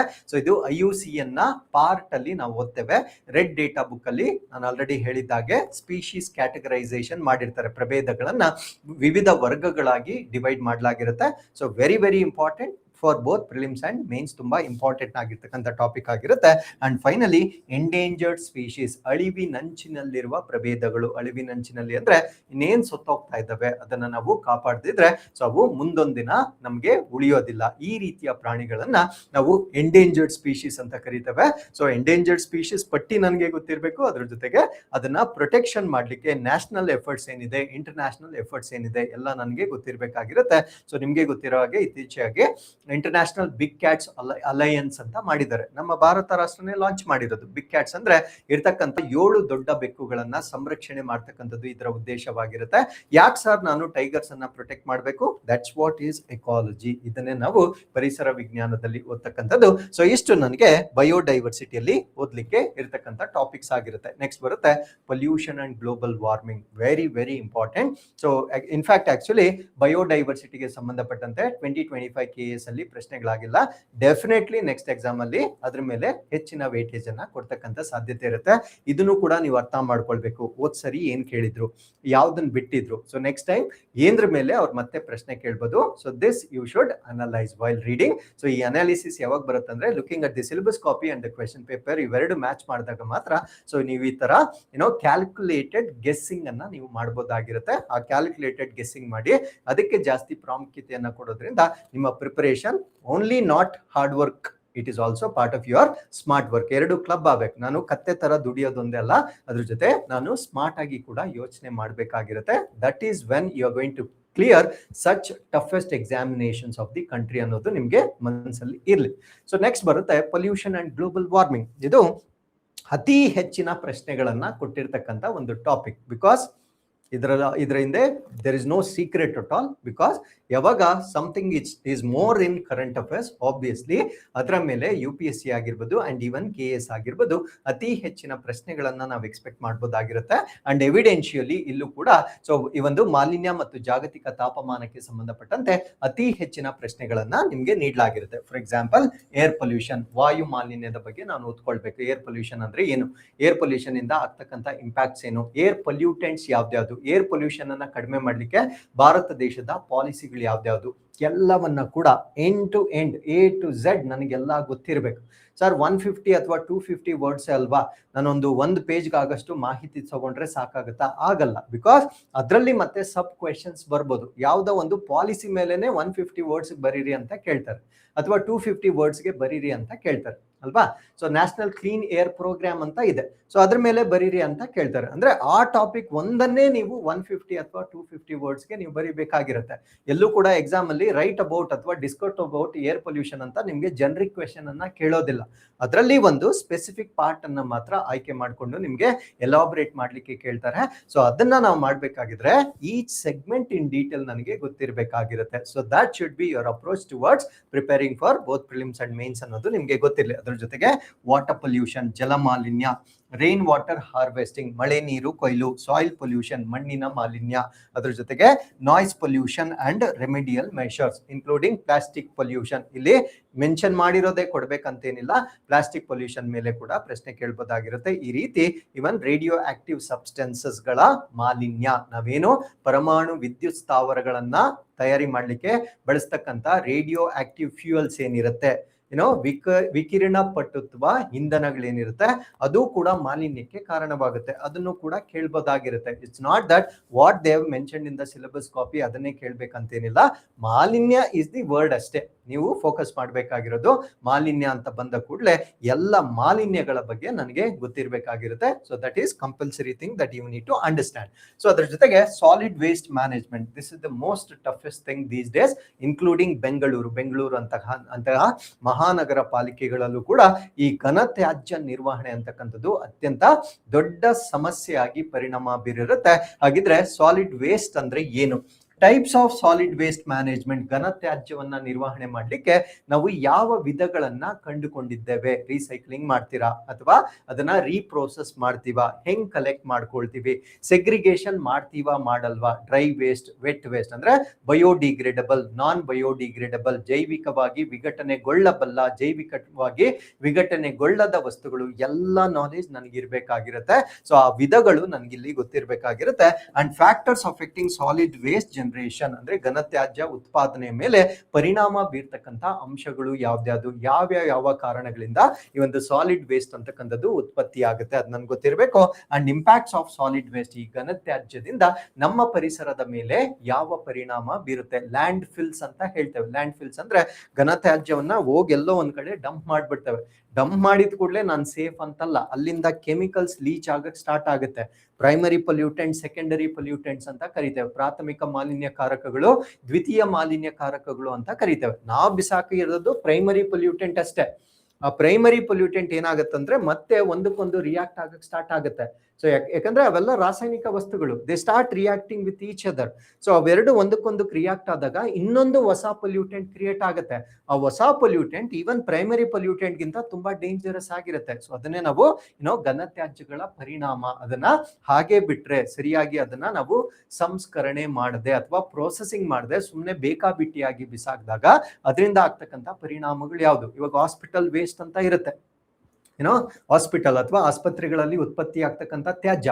Obviously hospital is nothing but patients are nothing but there will be load of viruses and bacteria ಇರುತ್ತೆ. ಇಮ್ಯಾಜಿನ್ ಅದನ್ನೆಲ್ಲ ತಗೊಂಡೋಗಿ ನೀವು ಬೇಕಾಬಿಟ್ಟಿಯಾಗಿ ಡಂಪ್ ಮಾಡಿದ್ರೆ ಆ ಒಂದು ವೈರಸ್ ಮಿಕ್ಕಿದ ಜನರಿಗೆಲ್ಲ ಕಾಯಿಲೆಯನ್ನ ಉಂಟು ಮಾಡುತ್ತೆ. ಈ ರೀತಿಯಾಗಿ ಈ ಘನತ್ಯಾಜ್ಯವನ್ನ ನಿರ್ವಹಣೆ ಮಾಡ್ಲಿಕ್ಕೆ ಒಂದು ಪರ್ಟಿಕ್ಯುಲರ್ ಸಿಸ್ಟಮ್ ಇರುತ್ತೆ. ಆ ಸಿಸ್ಟಮ್ ಏನು? ಆ ಸಿಸ್ಟಮ್ ಅನ್ನ ನಾವು ನಿಜವಾಗ್ಲೂ ಕರೆಕ್ಟ್ ಆಗಿ ಫಾಲೋ ಮಾಡ್ತಾ ಇದೀವ? ಮಾಡದಿದ್ರೆ ಏನ್ ಪರಿಣಾಮಗಳಾಗುತ್ತೆ? ಸೊ ಇವೆಲ್ಲವನ್ನ ನಾವು ಈ ಒಂದು ಸಾಲಿಡ್ ವೇಸ್ಟ್ ಮ್ಯಾನೇಜ್ಮೆಂಟ್ ನಲ್ಲಿ ನಾವು ಓದ್ಬೇಕಾಗಿರುತ್ತೆ. ಅಂಡ್ ಟ್ರಿಪಲ್ ಆರ್ ಅಂದ್ರೆ ರೆಡ್ಯೂಸ್, ರೀಸೈಕಲ್, ರೆಡ್ಯೂಸ್, ಅದಾದ್ಮೇಲೆ recycle and reduce, recycle and reduce, reuse and recycle. Okay, so ಫಸ್ಟ್ನೇದು ರಿಡ್ಯೂಸ್, ಆಮೇಲೆ ರೀಯೂಸ್ ಅಂಡ್ ರೀಸೈಕಲ್ ಅಂತ ಕರಿತೇವೆ. ಏನ್ ಸರ್ ಇದು? ಪ್ಲಾಸ್ಟಿಕ್ ಅನ್ನೇ ತಗೊಳ್ಳೋಣ. Reduce, first thing is to do is reduce. ಸಾಧ್ಯವಾದಷ್ಟು ನಮ್ಗೇನು ಪರಿಸರಕ್ಕೆ ಹಾನಿಯನ್ನ ಉಂಟು ಮಾಡುತ್ತೆ ಅದನ್ನ ಬಳಕೆ ಮಾಡೋದು ಕಡಿಮೆ ಮಾಡಿ, ಅದನ್ನ ರಿಡ್ಯೂಸ್ ಅಂತ ಕರಿತೇವೆ. ಇಲ್ಲ ಯೂಸ್ ಮಾಡೇ ಬಿಟ್ರ ಅನಿವಾರ್ಯವಾಗಿ ಅದನ್ನ ಹಂಗೆ ಬಿಸಾಕ್ಬೇಡಿ, ರೀಯೂಸ್ ಮಾಡಿ. ಅದನ್ನ ಎಲ್ಲಿವರೆಗೂ ಅದು ಸ್ಟ್ರೆಂತ್ ಇರುತ್ತೆ ಅಲ್ಲಿವರೆಗೂ ಮರುಬಳಕೆ ಮಾಡ್ತಾ ಇರಿ. ಮರುಬಳಕೆ ಮಾಡಿದಾಗ ಅದು ಹಾಳಾಯ್ತಾ ಸುಮ್ಮನೆ ಬಿಸಾಕೋದಲ್ಲ, ಅದನ್ನ ನಾವೇನ್ ಮಾಡ್ಬೇಕು? ರೀಸೈಕಲ್, ಮರು ತಯಾರಿ ಮಾಡ್ಬೇಕು. This is the chronology. ಒಂದ್ ಪ್ರಶ್ನೆಯಲ್ಲಿ ಇದನ್ನೇ ಕೇಳಿದ್ದಾರೆ, ಅರೇಂಜ್ ದಿಸ್ ಇನ್ ಆರ್ಡರ್ ಅಂತ ಕೇಳಿದ್ದಾರೆ. So reduce, reuse and recycle ಅಂತಕ್ಕಂಥದ್ದು ಇದನ್ನ ಸರ್ಕ್ಯುಲರ್ ಎಕಾನಮಿ ಅಂತ ಕರಿತೇವೆ ಅಥವಾ ವರ್ತುಲ ಆರ್ಥಿಕತೆ ಅಂತ ಹೇಳ್ತೇವೆ. ಸೊ ಇದರ ಒಂದು ಎಫೆಕ್ಟಿವ್ನೆಸ್ ಏನಿದೆ ಇದನ್ನು ಕೂಡ ನಾವು ಅಧ್ಯಯನ ಮಾಡಬೇಕಾಗಿರುತ್ತೆ. ಅಂಡ್ ಎನ್ವೈರನ್ಮೆಂಟ್ ಪ್ರೊಟೆಕ್ಷನ್ ಆಕ್ಟ್, ಪರಿಸರ ಸಂರಕ್ಷಣೆಗೆ ಸಂಬಂಧಪಟ್ಟಂತೆ ಇರ್ತಕ್ಕಂಥ ಕಾಯ್ದೆಗಳು. ಇಲ್ಲಿ ನಾವು ಬೇಸಿಕ್ ಆಗಿ ಕಾನ್ಸಂಟ್ರೇಟ್ ಮಾಡ್ತಕ್ಕಂಥದ್ದು ಪೊಲ್ಯೂಷನ್ ರಿಲೇಟೆಡ್ ಆಕ್ಟ್ಸ್, ವಾಯು ಮಾಲಿನ್ಯಕ್ಕೆ ಸಂಬಂಧಪಟ್ಟಿರ್ತಕ್ಕಂಥ ಕಾಯ್ದೆಗಳು, ವಾಟರ್ ಪೊಲ್ಯೂಷನ್ಗೆ ಸಂಬಂಧಪಟ್ಟಿರ್ತಕ್ಕಂಥ ಕಾಯ್ದೆಗಳು, ಅದಾದ್ಮೇಲೆ ವಾಟರ್ ಪೊಲ್ಯೂಷನ್ ಸೆಸ್ ಆಕ್ಟ್ ಅಂತ ಬರುತ್ತೆ. ಇವೆಲ್ಲ ಕಾಯ್ದೆಗಳನ್ನ ನಾವು ಓದ್ಬೇಕಾಗಿರುತ್ತೆ. ಯಾವ ವರ್ಷ ಬಂತು, ಈ ಕಾಯ್ದೆಗಳಲ್ಲಿ ಇರ್ತಕ್ಕಂಥ ಪ್ರಾವಿಷನ್ಸ್ ಏನು, ರಿಸ್ಟ್ರಿಕ್ಷನ್ಸ್ ಏನು ಎಲ್ಲ ಕೂಡ ನನಗೆ ಸಂಪೂರ್ಣವಾಗಿ ಗೊತ್ತಿರಬೇಕಾಗಿರುತ್ತೆ. ಸೊ ಇಷ್ಟು ನಾನು ಈ ಒಂದು ಎನ್ವೈರನ್ಮೆಂಟಲ್ ಪೊಲ್ಯೂಷನ್ ಅಲ್ಲಿ ಓದ್ತಕ್ಕಂಥದ್ದು. ಅದ್ರ ಜೊತೆಗೆ ಆಸಿಡ್ ರೈನ್, ಆಮ್ಲ ಮಳೆ ಅಂದ್ರೆ ಏನು? ಆಮ್ಲ ಮಳೆ ಅಂದ್ರೆ ಬೆಂಕಿ ತರ ಏನ್ ಬೀಳೋದಿಲ್ಲ, ಆ ಮಳೆಯ pH ಅಂತಕ್ಕಂಥದ್ದು ಕಡಿಮೆ ಆಗೋಗಿರುತ್ತೆ. ಏನಕ್ಕೆ ಕಡಿಮೆ ಆಗಿರುತ್ತೆ? ನಾವು ಮಾಡಿರ್ತಕ್ಕಂಥ ಮಾಲಿನ್ಯದಿಂದ ನೈಟ್ರೋಜನ್ ಆಕ್ಸೈಡ್ ಮತ್ತೆ ಸಲ್ಫರ್ ಡೈಆಕ್ಸೈಡ್ ಎಲ್ಲ ನಾವು ರಿಲೀಸ್ ಮಾಡಿರ್ತೇವೆ. ಸೊ ಈ ನೈಟ್ರೋಜನ್ ಆಕ್ಸೈಡ್ ಮತ್ತೆ ಸಲ್ಫರ್ ಡೈಆಕ್ಸೈಡ್ ಏನಿರುತ್ತೆ ಮಳೆ ನೀರಿನೊಂದಿಗೆ ಕಂಬೈನ್ ಆಗುತ್ತೆ. ಯಾವಾಗ ಮಳೆ ನೀರಿನೊಂದಿಗೆ ಕಂಬೈನ್ ಆಗುತ್ತೆ ಅದು H2SO4 ಸಲ್ಫ್ಯೂರಿಕ್ ಆಸಿಡ್ ಮತ್ತೆ ನೈಟ್ರಿಕ್ ಆಸಿಡ್ ಆಗಿ ಕನ್ವರ್ಟ್ ಆಗುತ್ತೆ. ಯಾವಾಗ ಸಲ್ಫ್ಯೂರಿಕ್ ಆಸಿಡ್ ಮತ್ತೆ ನೈಟ್ರಿಕ್ ಆಸಿಡ್ ಮಳೆ ನೀರಿನೊಂದಿಗೆ ಅದು ಮಿಶ್ರಣಗೊಳ್ಳುತ್ತೆ, ಮಳೆಯ ನೀರಿನ pH ಕಡಿಮೆ ಆಗುತ್ತೆ. ಅದನ್ನೇ ನಾವೇನಂತ ಕರಿತೀವಿ ಅಂದ್ರೆ ಆಮ್ಲ ಮಳೆ ಅಂತ ಕರಿತೇವೆ. ಈ ಆಮ್ಲ ಮಳೆ ನಮ್ಮ ಭೂಮಿಯ ಮೇಲೆ ಬಿದ್ದಾಗ, ಕಟ್ಟಡಗಳ ಮೇಲೆ ಬಿದ್ರೆ ಕಟ್ಟಡಗಳ ಲೈಫ್ ಕಡಿಮೆ ಆಗುತ್ತೆ. ಎಕ್ವಿಪ್ಮೆಂಟ್ಸ್ ಗಳ ಮೇಲೆ ಬಿದ್ದಾಗ ಆ ಒಂದು ಎಕ್ವಿಪ್ಮೆಂಟ್ ಗಳ ಡ್ಯೂರಬಿಲಿಟಿ ಏನಿರುತ್ತೆ ಕಡಿಮೆ ಆಗುತ್ತೆ. ಸಸ್ಯಗಳ ಮೇಲೆ ಬಿದ್ದಾಗ ಅವುಗಳ ಈಲ್ಡ್ ಅಥವಾ ಇಳುವರಿ ಕಡಿಮೆ ಆಗುತ್ತೆ. ಅದರಿಂದ ಫುಡ್ ಸೆಕ್ಯೂರಿಟಿಗೆ ಪ್ರಾಬ್ಲಮ್ ಆಗುತ್ತೆ. ಫುಡ್ ಸೆಕ್ಯೂರಿಟಿ ಪ್ರಾಬ್ಲಮ್ ಆದ್ರೆ ಮ್ಯಾಲ್ ನ್ಯೂಟ್ರಿಷನ್ ಬರುತ್ತೆ, ಕುಪೋಷಣೆ ಬರುತ್ತೆ. ಕುಪೋಷಣೆ ಆದಾಗ ಸರ್ಕಾರದ ಮೇಲೆ ಅಧಿಕೃತವಾದ ಬರ್ಡನ್ ಆಗುತ್ತೆ. ಅಂದ್ರೆ ಆ ಮ್ಯಾಲ್ ನ್ಯೂಟ್ರಿಷನ್ ಅನ್ನ ಕಡಿಮೆ ಮಾಡ್ಲಿಕ್ಕೆ ಮತ್ತೆ ಅವರು ಪಾಲಿಸಿಗಳನ್ನ ಮಾಡ್ಬೇಕು. ಈ ರೀತಿಯಾಗಿ ಕ್ಯಾಸ್ಕೇಡಿಂಗ್ ಎಫೆಕ್ಟ್ಸ್ ಅಂತ ಕರಿತೇವೆ. ಅಲ್ಲಿಗೆ ನಿಂತೋಗಲ್ಲ, ಒಂದು ಪ್ರಾಬ್ಲಮ್ ಅನ್ನ ಇನ್ನೊಂದು ಪ್ರಾಬ್ಲಮ್ಗೆ ಅದು ಲೀಡ್ ಮಾಡುತ್ತೆ. So one problem leads to another problem and ultimately ನಾವೇ ಅದರ ಸಫರರ್ ಆಗ್ತೇವೆ. ಸೊ ಈ ರೀತಿಯಾಗಿ ನಾವು ಅಧ್ಯಯನ ಮಾಡಬೇಕಾಗಿರುತ್ತೆ. ಅಂಡ್ ಗ್ಲೋಬಲ್ ವಾರ್ಮಿಂಗ್, ಸೊ ತಾಪಮಾನ ಏರಿಕೆ. ಆಕ್ಚುಲಿ ತಾಪಮಾನ ಏರಿಕೆ ಅಂತಕ್ಕಂಥದ್ದು it is never out of trend. So ಪ್ರತಿ ವರ್ಷ ಪ್ರತಿ ಎಕ್ಸಾಮಿನೇಷನ್ ಅಲ್ಲಿ whether in prelims or in mains compulsory ಬರ್ತಕ್ಕಂಥ ಒಂದು ಪ್ರಶ್ನೆ ಆಗಿರುತ್ತೆ. ಸೊ ಗ್ಲೋಬಲ್ ವಾರ್ಮಿಂಗ್ ಅಂದ್ರೆ ಏನು, ರೀಸನ್ಸ್ ಏನೇನು, ಸೊ ಅದನ್ನ ಕಡಿಮೆ ಮಾಡ್ಲಿಕ್ಕೆ ನಾವು ಏನೇನ್ ಮಾಡ್ತಾ ಇದ್ದೇವೆ. ಗ್ಲೋಬಲ್ ಅಂದ್ರೆ ಕೇವಲ ಭಾರತ ದೇಶ ಒಂದು ಮಾಡಿದ್ರೆ ಸಾಕಾಗೋದಿಲ್ಲ, ಇಡೀ ಜಗತ್ತಿನಲ್ಲಿಯೇ ಈ ಗ್ಲೋಬಲ್ ವಾರ್ಮಿಂಗ್ ಅನ್ನ ಕಡಿಮೆ ಮಾಡ್ಲಿಕ್ಕೆ ಕ್ರಮಗಳನ್ನ ಕೈಗೊಳ್ಬೇಕಾಗಿರುತ್ತೆ. ಏನೇನ್ ಕ್ರಮಗಳಿರುತ್ತೆ? ಪ್ಯಾರಿಸ್ ಅಗ್ರಿಮೆಂಟ್ ಅಂತ ಕೇಳಿರ್ತೀರಾ, ಅರ್ತ್ ಸಮಿಟ್ ಅಂತ ಕೇಳಿರ್ತೀರಾ, ಕ್ಯೂಟೋ ಪ್ರೋಟೋಕಾಲ್ ಅಂತ ಕೇಳಿರ್ತೀರಾ, ಮಾಂಟ್ರಿಯಲ್ ಪ್ರೋಟೋಕಾಲ್ ಅಂತ ಕೇಳಿರ್ತೀರಾ, ರೆಡ್ ಪ್ಲಸ್ ಅಂತ ಕೇಳಿರ್ತೀರಾ, ಬಾನ್ ಕನ್ವೆನ್ಷನ್ ಅಂತೆಲ್ಲ ಕೇಳಿರ್ತೀರಾ. ಸೊ ಇದೆಲ್ಲ ನಾನು ಹೇಳಿರ್ತಕ್ಕಂಥದ್ದು holistically, not just only related to global warming. ಈ ತರ ಅನೇಕ ಪ್ರೋಟೋಕಾಲ್ಗಳು, ಕನ್ವೆನ್ಷನ್ಗಳು, ಕಾನ್ಫರೆನ್ಸಸ್ ಆಫ್ ಪಾರ್ಟೀಸ್ಗಳು ಇವೆಲ್ಲವನ್ನ ನಾವು ಓದ್ಬೇಕಾಗಿರುತ್ತೆ. ಸೊ ಇವೆಲ್ಲ ಕೂಡ ತಾಪಮಾನ ಏರಿಕೆ, ಬಯೋಡೈವರ್ಸಿಟಿ ಪ್ರೊಟೆಕ್ಷನ್ ಆಗಿರ್ಬೋದು, ಓಝೋನ್ ಅನ್ನ ಪ್ರೊಟೆಕ್ಟ್ ಮಾಡ್ತಕ್ಕಂಥದ್ದಾಗಿರ್ಬೋದು, ಈ ರೀತಿಯಾಗಿ ಅನೇಕ ಪ್ರಯತ್ನಗಳನ್ನ ನಾವು ಕಾಲಕ್ಕೆ ಮಾಡ್ತಾ ಇರ್ತೇವೆ. ಅದರ ಬಗ್ಗೆ ಕೂಡ ನಮ್ಗೆ ಪ್ರಶ್ನೆಯನ್ನ ಕೇಳಬಹುದಾಗಿರುತ್ತೆ. ಅಂಡ್ ವೇಸ್ಟ್ ಲ್ಯಾಂಡ್ ರಿಕ್ಲಮೇಷನ್, ಬಂಜರು ಭೂಮಿ ಸುಧಾರಣೆ. ಪಾಪ್ಯುಲೇಷನ್ ಜಾಸ್ತಿ ಆಗ್ತಾ ಇದೆ, ಸೊ ಅಲ್ಲಿಗೆ ಮಾಲಿನ್ಯ ಕೂಡ ಅದನ್ನ ಅವಾಯ್ಡ್ ಮಾಡಕ್ಕಾಗಲ್ಲ, ಜಾಸ್ತಿ ಹಾಗೆ ಆಗುತ್ತೆ. ಸೊ ಅದರಿಂದ ಆಕ್ಸಿಜನ್ ಬ್ಯಾಂಕ್ ಅನ್ನ ನಾವು ಡೆವಲಪ್ ಮಾಡಬೇಕು. ಆಕ್ಸಿಜನ್ ಬ್ಯಾಂಕ್ ಅನ್ನ ಹೆಂಗ್ ಡೆವಲಪ್ ಮಾಡ್ತೀರಾ? ಬಂಜರು ಭೂಮಿ ತಗೊಳ್ಳಿ, ಅದನ್ನ ಫಾರೆಸ್ಟ್ ಆಗಿ ಕನ್ವರ್ಟ್ ಮಾಡಿ. ಮಿಯಾವಾಕಿ ಫಾರೆಸ್ಟ್ ಸಿಸ್ಟಮ್ ಅಂತ ಬರುತ್ತೆ. ಈ ರೀತಿಯಾಗಿ ಅನೇಕ ಮೆಥಡ್ಸ್ ಆಫ್ ಫಾರೆಸ್ಟ್ ಡೆವಲಪ್ಮೆಂಟ್ ಬರುತ್ತೆ. ಸೊ ಇದಕ್ಕೆ ಬೆಸ್ಟ್ ಎಕ್ಸಾಂಪಲ್ ಅಂದ್ರೆ ಯು ಕ್ಯಾನ್ ಸಿ ಚೈನಾದಲ್ಲಿ ಈ ಒಂದು ಬಂಜರು ಭೂಮಿಗಳನ್ನ ರಿಕ್ಲೇಮ್ ಮಾಡ್ಲಿಕ್ಕೆ ಉತ್ತಮ ಉದಾಹರಣೆಯಾಗಿ ತಗೋಬಹುದಾಗಿರುತ್ತೆ. ಸೊ ಹಾಗಿದ್ರೆ ಬಂಜರು ಭೂಮಿಯ ಸುಧಾರಣೆ ಅಂದ್ರೆ ಏನು, ಹೇಗೆ ಅದನ್ನ ಮಾಡಬಹುದಾಗಿರುತ್ತೆ. ಸೊ ಇದನ್ನು ಕೂಡ ನಾವು ಓದ್ಬೇಕಾಗಿರುತ್ತೆ. ಓಝೋನ್ ಲೇಯರ್ ಡಿಪ್ಲೀಷನ್, ಓಝೋನ್ ಪದರದ ಸವಕಳಿ ಏನಕ್ಕೆ ಆಗ್ತಾ ಇದೆ, ಅದನ್ನ ಪ್ರಿವೆಂಟ್ ಮಾಡೋದು ಹೇಗೆ, ಎಲ್ಲವನ್ನ ಕೂಡ ನಾವು ಓದ್ಬೇಕಾಗಿರುತ್ತೆ. ಕ್ಲೋರೋ ಫ್ಲೂರೋ ಕಾರ್ಬನ್ಗಳು ಇದನ್ನ ಓದ್ಬೇಕು, ಯಾಕಂದ್ರೆ ಕ್ಲೋರೋಫ್ಲೋರೋ ಕಾರ್ಬನ್ ಅಂತಕ್ಕಂಥದ್ದು ನಮ್ಮ ರೆಫ್ರಿಜಿರೇಟರ್ ಮತ್ತೆ ಏರ್ ಕಂಡೀಷನರ್ ಗಳಲ್ಲಿ ಯೂಸ್ ಮಾಡ್ತಕ್ಕಂಥ ಒಂದು ಕೆಮಿಕಲ್ ಆಗಿರುತ್ತೆ. ಸೊ ಈ ಒಂದು ಕೆಮಿಕಲ್ ನಿಂದ ನಮ್ಮ ಓಝೋನ್ಗೆ ನಾಶ ಆಗುತ್ತೆ ಅಥವಾ ಓಝೋನ್ ಅಲ್ಲಿ ರಂಧ್ರಗಳಾಗಿರುತ್ತೆ. ಹಾಗಿದ್ರೆ ಇದನ್ನ ನಾವು ಯಾವ್ದ್ರಿಂದ ರೀಪ್ಲೇಸ್ ಮಾಡಬೇಕು? ಯಾಕಂದ್ರೆ ವಿ ಕೆನಾಟ್ ಡಿಸ್ಮ್ಯಾಂಟಲ್ ಎಲ್ಲ ರೆಫ್ರಿಜಿರೇಟರ್ ಅನ್ನ ಎಲ್ಲ ಏರ್ ಕೂಲರ್ ಗಳನ್ನ ನಾಳೆಯಿಂದ ಬಂದ್ ಮಾಡಿ ಅಂತ ಹೇಳಕ್ಕಾಗಲ್ಲ, because that's not practical solution. ನಾವು ಹುಡುಕ್ಬೇಕಾಗಿರೋದು ಪ್ರಾಕ್ಟಿಕಲ್ ಸೊಲ್ಯೂಷನ್ ಆಗಿರುತ್ತೆ. ಹಾಗಿದ್ರೆ ಓಝೋನ್ ಹಾನಿಯಾಗದೆ ನಾವು ರೆಫ್ರಿಜಿರೇಟರ್ ಅಥವಾ ಏರ್ ಕೂಲರ್ಸ್ ಅನ್ನ ಯಾವ ರೀತಿ ನಾವು ಡೆವಲಪ್ ಮಾಡ್ಕೊಳ್ಬೇಕು, ಇದಕ್ಕೆ ಪರ್ಯಾಯಗಳೇನು, ಈ ಅನಿಲಗಳನ್ನ ಹೇಗೆ ನಾವು ಫೇಸ್ ಔಟ್ ಮಾಡಬೇಕು, ಎಲ್ಲವನ್ನ ಕೂಡ ನಾವು ಇಲ್ಲಿ ಕಲಿಬೇಕಾಗಿರುತ್ತೆ. ಸೊ ಅದ್ರ ಜೊತೆಗೆ ಕಾರ್ಬನ್ ಕ್ರೆಡಿಟ್ ಅಂತ ಬರುತ್ತೆ. This is a new concept, carbon market, carbon credit ಅಂತಕ್ಕಂಥದ್ದು. ಅಂದ್ರೆ ಒಂದು ಇಂಡಸ್ಟ್ರಿಗೆ ಇಷ್ಟು ಲಿಮಿಟ್ ಅಂತ ಕೊಟ್ಟಿರ್ತಾರೆ. ಯಾಕಂದ್ರೆ ಯಾವುದೇ ಒಂದು industry without emitting carbon dioxide ಅವರು ಇಂಡಸ್ಟ್ರಿಯನ್ನ ರನ್ ಮಾಡಕ್ಕಾಗಲ್ಲ. ಹಂಗನ್ಬಿಟ್ಟು ಇಂಡಸ್ಟ್ರಿ ಮುಚ್ಚಿಬಿಡಿ, ನೀವು ಕಾರ್ಬನ್ ಡೈಆಕ್ಸೈಡ್ ಜಾಸ್ತಿ ಎಮಿಟ್ ಮಾಡ್ತಾ ಇದ್ರೆ ಅದನ್ನ ಮಾಡಕ್ಕಾಗಲ್ಲ. ಯಾಕಂದ್ರೆ ಆ ಒಂದು ಕೈಗಾರಿಕೆಯಲ್ಲಿ ಉತ್ಪಾದನೆ ಆಗ್ತಕ್ಕಂಥ ವಸ್ತುಗಳು ನಮಗೆ ಬೇಕಾಗಿರುತ್ತೆ. ಆ ವಸ್ತುಗಳಿಲ್ಲದೆ ನಾವು ನಮ್ಮ ದೈನಂದಿನ ಜೀವನವನ್ನ ನಡೆಸಲಿಕ್ಕೆ ಸಾಧ್ಯ ಆಗೋದಿಲ್ಲ. ಅದರಿಂದ we cannot simply say shut down that industry ಅಂತ ಹೇಳಲಿಕ್ಕೆ ಬರೋದಿಲ್ಲ. ಬಟ್ ಅದನ್ನ ಮಿನಿಮೈಸ್ ಮಾಡ್ತಕ್ಕಂಥ ಪ್ರಯತ್ನಗಳನ್ನ ಮಾಡಬೇಕು. ಅವ್ರಿಗೆ ಇಷ್ಟು ಕಾರ್ಬನ್ ಲಿಮಿಟ್ ಅಂತ ಕೊಟ್ಟಿರ್ತಾರೆ. ಆ ಲಿಮಿಟ್ ಅನ್ನ ಅವರು ಮೀರಿದ್ರೆ ಆ ಕಾರ್ಬನ್ ಕ್ರೆಡಿಟ್ಸ್ ಅನ್ನ ಅವರು ಇನ್ನೊಬ್ಬರ ಕಡೆಯಿಂದ ಪರ್ಚೇಸ್ ಮಾಡಬೇಕು. ಆ ತರ ಲಿಮಿಟ್ಸ್ ಇಟ್ಟಾಗ ಏನ್ ಮಾಡ್ತಾರೆ ಅಂದ್ರೆ ಅವರು ಪರ್ಯಾಯ ಇಂಧನ ಮಾರ್ಗಗಳನ್ನ ಹುಡುಕೊಳ್ತಾರೆ. ಗ್ರೀನ್ ಹೈಡ್ರೋಜನ್ ಅಂತ ಬಂದಿದೆ, ಅದನ್ನ ನಾವು ನಾನ್ ಎಮಿಷನ್ ಫ್ಯೂಯಲ್ ಅಂತ ಹೇಳ್ತೇವೆ. ಸೊ ಈ ರೀತಿಯಾಗಿ ನಾವು ಯಾವಾಗ ರೂಲ್ಸ್ ಅಂಡ್ ರೆಗ್ಯುಲೇಷನ್ಸ್ ಅನ್ನ ಮಾಡ್ತೇವೆ ಅವಾಗ ಮಾತ್ರ ಅದನ್ನ ಕಂಟ್ರೋಲ್ ಮಾಡ್ಲಿಕ್ಕೆ ಸಾಧ್ಯ ಆಗುತ್ತೆ. ಸೊ ಈ ರೀತಿಯಾಗಿ ಇಂಗಾಲದ ಕ್ರೆಡಿಟ್ ಅಥವಾ ಕಾರ್ಬನ್ ಕ್ರೆಡಿಟ್ ಅಂತಕ್ಕಂಥದ್ದು ಒಂದು ಕಾನ್ಸೆಪ್ಟ್ ಆಗಿರುತ್ತೆ. ಸೊ ಇದನ್ನು ಕೂಡ ನಾವು ಕಲಿಬೇಕಾಗಿರುತ್ತೆ. ಇಂಡಸ್ಟ್ರಿಯಲೈಸೇಷನ್ ಅಂಡ್ ಅರ್ಬನೈಸೇಷನ್, ಕೈಗಾರಿಕೀಕರಣ ಮತ್ತೆ ನಗರೀಕರಣ. ಸೊ ಇಂಡಸ್ಟ್ರಿಗಳು ಹೆಚ್ಚಾಗ್ತಾ ಇರೋದ್ರಿಂದ, ಅರ್ಬನೈಸೇಷನ್ ಆಗ್ತಾ ಇರೋದ್ರಿಂದ ಏನೇನ್ ಪ್ರಾಬ್ಲಮ್ಸ್ ಆಗಿದೆ, ಸೊ ಅದನ್ನು ಕೂಡ ಮೇಜರ್ಲಿ ನಾವು ಎನ್ವೈರನ್ಮೆಂಟ್ ರಿಲೇಟೆಡ್ ಪರ್ಸ್ಪೆಕ್ಟಿವ್ ಅಲ್ಲಿ ನಾವು ಓದ್ತಕ್ಕಂಥದ್ದು, ನಾಟ್ ಸೋಷಿಯಲ್ ಅಥವಾ ಎಕನಾಮಿಕಲ್ ಪರ್ಸ್ಪೆಕ್ಟಿವ್ ಅಲ್ಲಿ ನಾವಿಲ್ಲಿ ಕಾನ್ಸಂಟ್ರೇಟ್ ಮಾಡೋದಿಲ್ಲ. ಸೊ ಇದು ಪರಿಸರ ವ್ಯವಸ್ಥೆ ಆಗಿರೋದ್ರಿಂದ majorly V focus upon what is the impact of industrialisation and urbanization on environment and ecology ಅನ್ನೋದನ್ನ ನಾವಿಲ್ಲಿ ಫೋಕಸ್ ಮಾಡಬೇಕಾಗಿರುತ್ತೆ. ಅಂಡ್ ಕ್ಲೈಮೇಟ್ ಚೇಂಜ್ ಅಥವಾ ಹವಾಮಾನ ಬದಲಾವಣೆ ನೋಡ್ಬೋದು.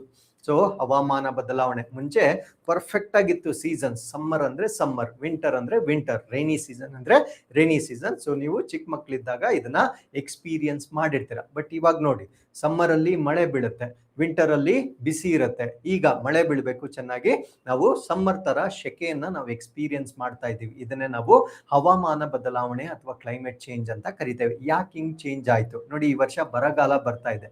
ಯಾಕೆ ಬರಗಾಲ ಬರ್ತಾ ಇದೆ? ಸೂಪರ್ ಎಲ್ ನಿನೋ ಆಗ್ತಾ ಇದೆ. ಯಾಕೆ ಆಗ್ತಾ ಇದೆ? ಸೂಪರ್ ಎಲ್ ನಿನ್ಯೋಗು ಮತ್ತೆ ಈ ಒಂದು ಗ್ಲೋಬಲ್ ವಾರ್ಮಿಂಗು ಏನಾದ್ರೂ ಲಿಂಕ್ ಇದೆಯಾ? ಸೊ ಇವೆಲ್ಲವನ್ನ ನೀವು ಲಿಂಕ್ ಮಾಡಿ ಓದ್ಬೇಕಾಗಿರುತ್ತೆ. ಸೊ ಇಷ್ಟು ನಾವು ಪೊಲ್ಯೂಷನ್ ಅಲ್ಲಿ ಓದ್ತಕ್ಕಂಥ ಟಾಪಿಕ್ಸ್ ಆಗಿರುತ್ತೆ. ಹಾಗಿದ್ರೆ ಇದರಿಂದ ಬಂದಿರತಕ್ಕಂಥ ಪ್ರಶ್ನೆಗಳು ಯಾವುದು? ನಾನು ಹೇಳಿದೆ ಅತಿ ಹೆಚ್ಚಿನ ಪ್ರಶ್ನೆಗಳನ್ನ ಇಲ್ಲಿ ಕೇಳಿರ್ತಾರೆ. First question is, in recent years micro plastics have entered the human body. ಇತ್ತೀಚಿನ ವರ್ಷಗಳಲ್ಲಿ ಈ ಮೈಕ್ರೋ ಪ್ಲಾಸ್ಟಿಕ್ ಅಂತಕ್ಕಂಥದ್ದು ನಮ್ಮ ದೇಹದ ಒಳಗಡೆ ಬರ್ತಾ ಇದೆ. ಏನ್ ಸರ್ ಮೈಕ್ರೋ ಪ್ಲಾಸ್ಟಿಕ್ ಅಂದ್ರೆ? ಅತಿ ಸಣ್ಣ ಒಂದು ಪ್ಲಾಸ್ಟಿಕ್ ಆಗಿರುತ್ತೆ. 5 ಮೈಕ್ರೋಮೀಟರ್ ನಷ್ಟು ಚಿಕ್ಕದಾಗಿರ್ತಕ್ಕಂಥ ಪ್ಲಾಸ್ಟಿಕ್ ಆಗಿರುತ್ತೆ. ಯಾವಾಗ ಅದು ಅಷ್ಟು ಚಿಕ್ಕದಾಗುತ್ತೆ ಅದು ನಮ್ಮ ಬ್ಲಡ್ ಸ್ಟ್ರೀಮ್ ಒಳಗಡೆಗೆ ಎಂಟರ್ ಆಗ್ಬೋದು. ಯಾವಾಗ ಅದು ಬ್ಲಡ್ ಸ್ಟ್ರೀಮ್ ಒಳಗಡೆ ಎಂಟರ್ ಆಗುತ್ತೆ ಮನುಷ್ಯರಿಗೆ ಅನೇಕ ಕಾಯಿಲೆಗಳು ಬರುತ್ತೆ. ಸೊ ನೋಡಿ, ನಮ್ಮ ಭಾರತ ದೇಶವನ್ನ ಕ್ಯಾನ್ಸರ್ ಕ್ಯಾಪಿಟಲ್ ಅಂತ ಕರೀತಾರೆ. ಏನಂದ್ರೆ ಅತಿ ಹೆಚ್ಚಿನ ಕ್ಯಾನ್ಸರ್ ರೋಗಿಗಳನ್ನ ಹೊಂದಿರತಕ್ಕಂಥ ರಾಷ್ಟ್ರ.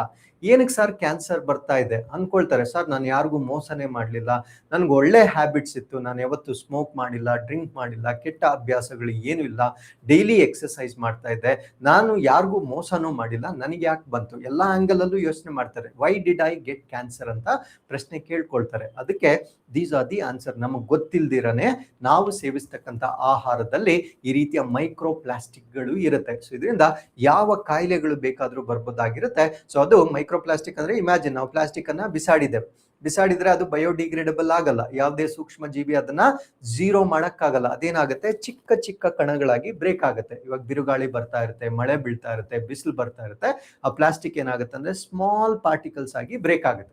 ಸೊ ಈ ಸ್ಮಾಲ್ ಪಾರ್ಟಿಕಲ್ಸ್ ಆಗಿ ಬ್ರೇಕ್ ಆಗಿರ್ತಕ್ಕಂಥದ್ದು ಮಳೆ ಬೀಳುತ್ತೆ. ಮಳೆ ಬಿದ್ದಾಗ ನೀರಿನೊಂದಿಗೆ ಯಾವುದೋ ಒಂದು ನದಿ ಮೂಲವನ್ನ ಸೇರ್ಕೊಳ್ಳುತ್ತೆ.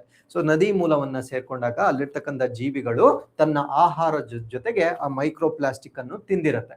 ಆ ತಿಂದಿರ್ತಕ್ಕಂಥ ಫಿಶ್ ಅನ್ನ, ಸೀ ಫುಡ್ ಅನ್ನ ನಾನ್ ತಿಂತೀನಿ ಅನ್ಕೊಳ್ಳಿ. ಸೊ ಅಲ್ಲಿಗೆ ನಾನು ಬಿಸಾಕಿರ್ತಕ್ಕಂಥ ಪ್ಲಾಸ್ಟಿಕ್ ಮತ್ತೆ ನನಗೆ ವಾಪಸ್ ಬಂದಿದ್ದು ನನಗೆ ಸುಮ್ಮನೆ ಇರೋದಿಲ್ಲ, ನನಗೆ ಅದು ಕಾಯಿಲೆಗಳನ್ನ ಉಂಟು ಮಾಡುತ್ತೆ. ಈ ರೀತಿಯಾಗಿ ನಾವು ಬಿಸಾಡ್ತಕ್ಕಂಥ ಪ್ರತಿಯೊಂದು ಮಾಲಿನ್ಯ ಸರ್ಕಲ್ ಆಗಿ ಮತ್ತೆ ನಮ್ಗೆ ವಾಪಸ್ ಬರುತ್ತೆ ಅಲ್ವಾ.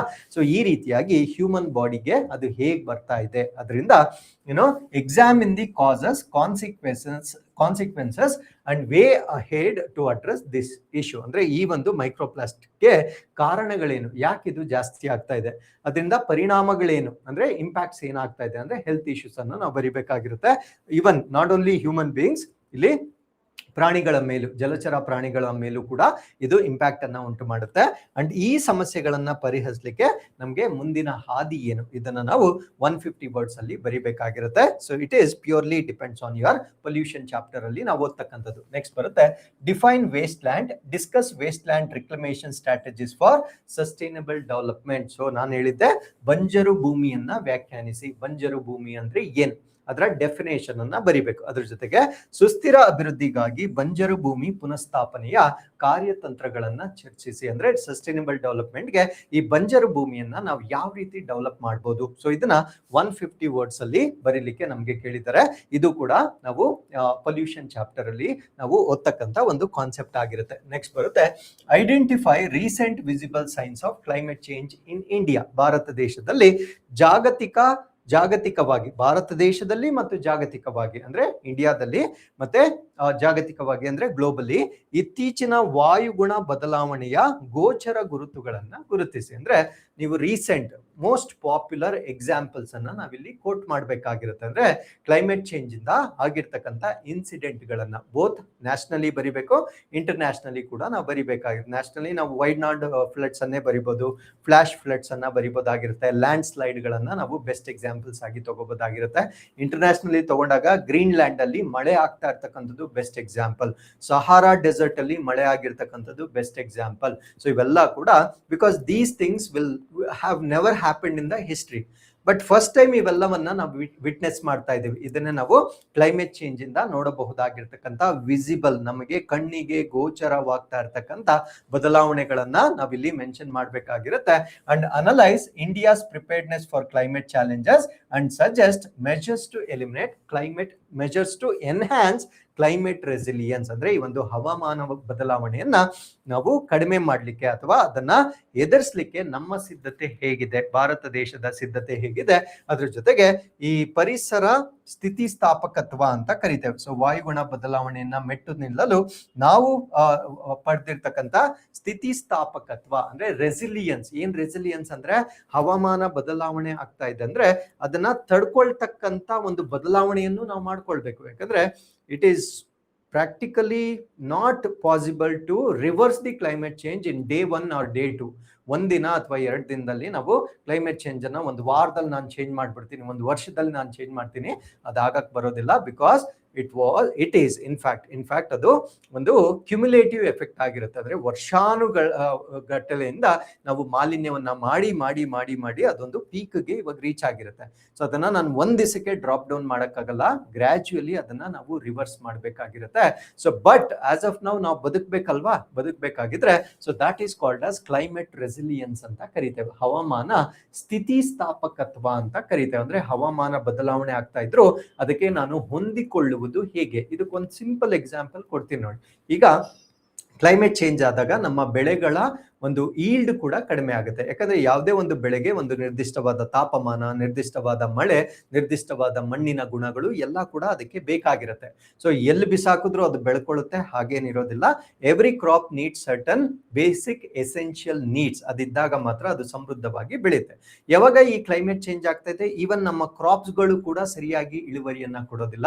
ಸೊ ಅದರಿಂದ ವಿಜ್ಞಾನಿಗಳು ಏನ್ ಮಾಡ್ತಾರೆ ಅಂದ್ರೆ ಕ್ಲೈಮೇಟ್ ರೆಸಿಲಿಯಂಟ್ ಬ್ರೀಡ್ಸ್ ಗಳನ್ನ, ಕ್ಲೈಮೇಟ್ ರೆಸಿಲಿಯಂಟ್ ಅಂದ್ರೆ ಹವಾಮಾನ ಸ್ಥಿತಿಸ್ಥಾಪಕ ತಳಿಗಳನ್ನ ಡೆವಲಪ್ ಮಾಡ್ತಾರೆ. ಅಂದ್ರೆ ಈ ಹವಾಮಾನ ಬದಲಾವಣೆ ಆಗ್ತಾ ಇದ್ರು ಕೂಡ, ಹೆಚ್ಚಿನ ಬಿಸಿಲಿದ್ರು ಕೂಡ ಬದುಕಲು ಸಾಮರ್ಥ್ಯವಿರ್ತಕ್ಕಂಥದ್ದು, ಕಡಿಮೆ ನೀರಿನಲ್ಲೂ ಕೂಡ ಬೆಳೆಯಲು ಸಾಮರ್ಥ್ಯವಿರ್ತಕ್ಕಂಥದ್ದು. ಈ ರೀತಿಯಾಗಿ ನಾವು ಯಾವ ರೀತಿ ಕ್ಲೈಮೇಟ್ ಚೇಂಜ್ ಅನ್ನ ಫೇಸ್ ಮಾಡ್ಲಿಕ್ಕೆ ನಾವು ತಯಾರಿ ಮಾಡ್ತಾ ಇದ್ದೇವೆ, ಆ ಸ್ಥಿತಿ ಸ್ಥಾಪಕತ್ವ, ರೆಸಿಲಿಯನ್ಸ್ ಹೇಗಿದೆ ಎಲ್ಲವನ್ನ ಕೂಡ 250 ವರ್ಡ್ಸ್ ಅಲ್ಲಿ ನಿಮ್ಗೆ ಬರೀಲಿಕ್ಕೆ ಇಲ್ಲಿ ಪ್ರಶ್ನೆಯನ್ನ ಕೇಳಲಾಗಿರುತ್ತೆ.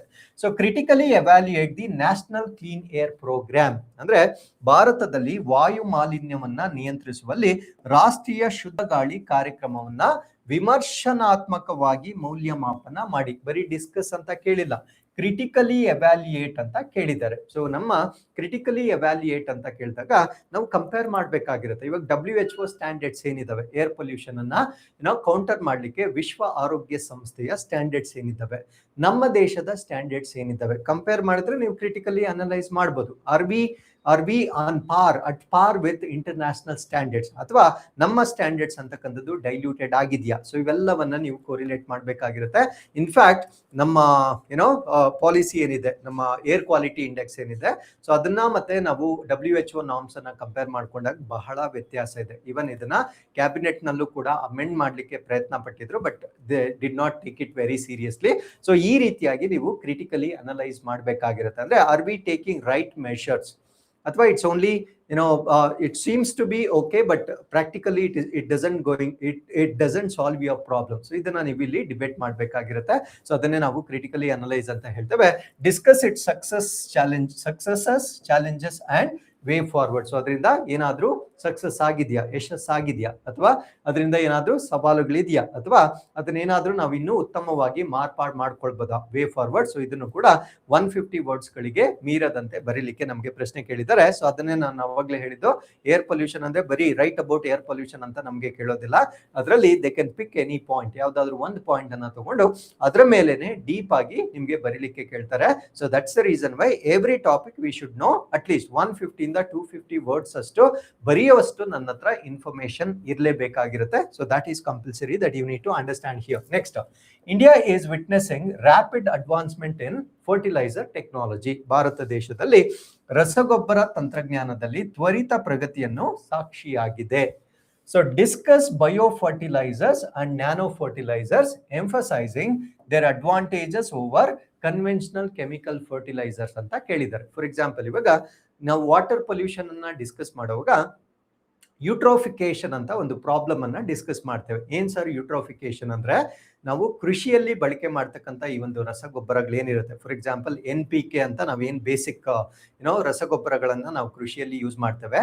ಇದರಲ್ಲಿ ಪರ್ಟಿಕ್ಯುಲರ್ಲಿ ಈ ಒಂದು ನೈಟ್ರೋಜನ್ ಫರ್ಟಿಲೈಸರ್ಸ್ ಏನಿರುತ್ತೆ, ಯೂರಿಯಾ ಅಂತ ನಾವು ಯೂಸ್ ಮಾಡ್ತಾ ಇರ್ತೀವಲ್ವಾ, ಸೊ ಅದರಲ್ಲಿ ನೈಟ್ರೋಜನ್ ಇರುತ್ತೆ. ಬಟ್ ನಾವೇನ್ ಪೆಲ್ಲೆಟ್ಸ್, ಕಾಳುಗಳ ರೂಪದಲ್ಲಿ ಕೃಷಿಯಲ್ಲಿ ಈ ಒಂದು ನೈಟ್ರೋಜನ್ ಅನ್ನ ನಾವೇನ್ ಯೂಸ್ ಮಾಡ್ತೀವಲ್ವಾ, ಯೂರಿಯಾ, 100% ಪ್ಲಾಂಟ್ಸ್ಗಳು ಯುಟಿಲೈಸ್ ಮಾಡ್ಕೊಳ್ಳಲ್ಲ. ಯುಟಿಲೈಸ್ ಮಾಡ್ಕೊಳ್ಳೋದಕ್ಕಿಂತ ವೇಸ್ಟ್ ಆಗ್ತಕ್ಕಂಥ ಯೂರಿಯಾನೇ ಬಹಳ ಜಾಸ್ತಿ ಇರುತ್ತೆ. ಹಾಗಿದ್ರೆ ಪ್ಲಾಂಟ್ಸ್ ಯುಟಿಲೈಸ್ ಮಾಡದೇ ಇರ್ತಕ್ಕಂಥ ಯೂರಿಯಾ ಎಲ್ಲೋಗುತ್ತೆ? ಅದು ಮಳೆ ಬಿದ್ದಾಗ ಹತ್ತಿರದ ಜಲಮೂಲಗಳನ್ನ ಬಂದು ಸೇರ್ಕೊಳ್ಳುತ್ತೆ. ಯಾವಾಗ ಹತ್ತಿರದ ಜಲಮೂಲಗಳನ್ನ ಸೇರ್ಕೊಳ್ಳುತ್ತೆ, ದ ವಾಟರ್ ಫರ್ಟಿಲಿಟಿ ಜಾಸ್ತಿ ಆಗುತ್ತೆ, ನೀರಿನ ಫಲವತ್ತತೆ ಜಾಸ್ತಿ ಆಗುತ್ತೆ.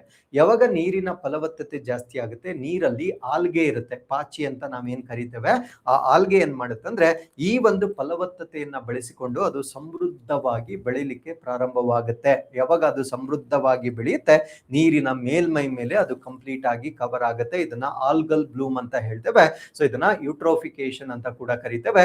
ಯಾವಾಗ ಈ ಒಂದು ಆಲ್ಗಲ್ ಬೂಮ್ ಆಗುತ್ತೆ, ಅವಾಗ ಸನ್ಲೈಟ್ ನೀರೊಳಗಡೆ ಪ್ರವೇಶ ಆಗೋದಿಲ್ಲ, ಯಾಕಂದ್ರೆ ಇದು ಬ್ಲಾಕ್ ಮಾಡುತ್ತೆ.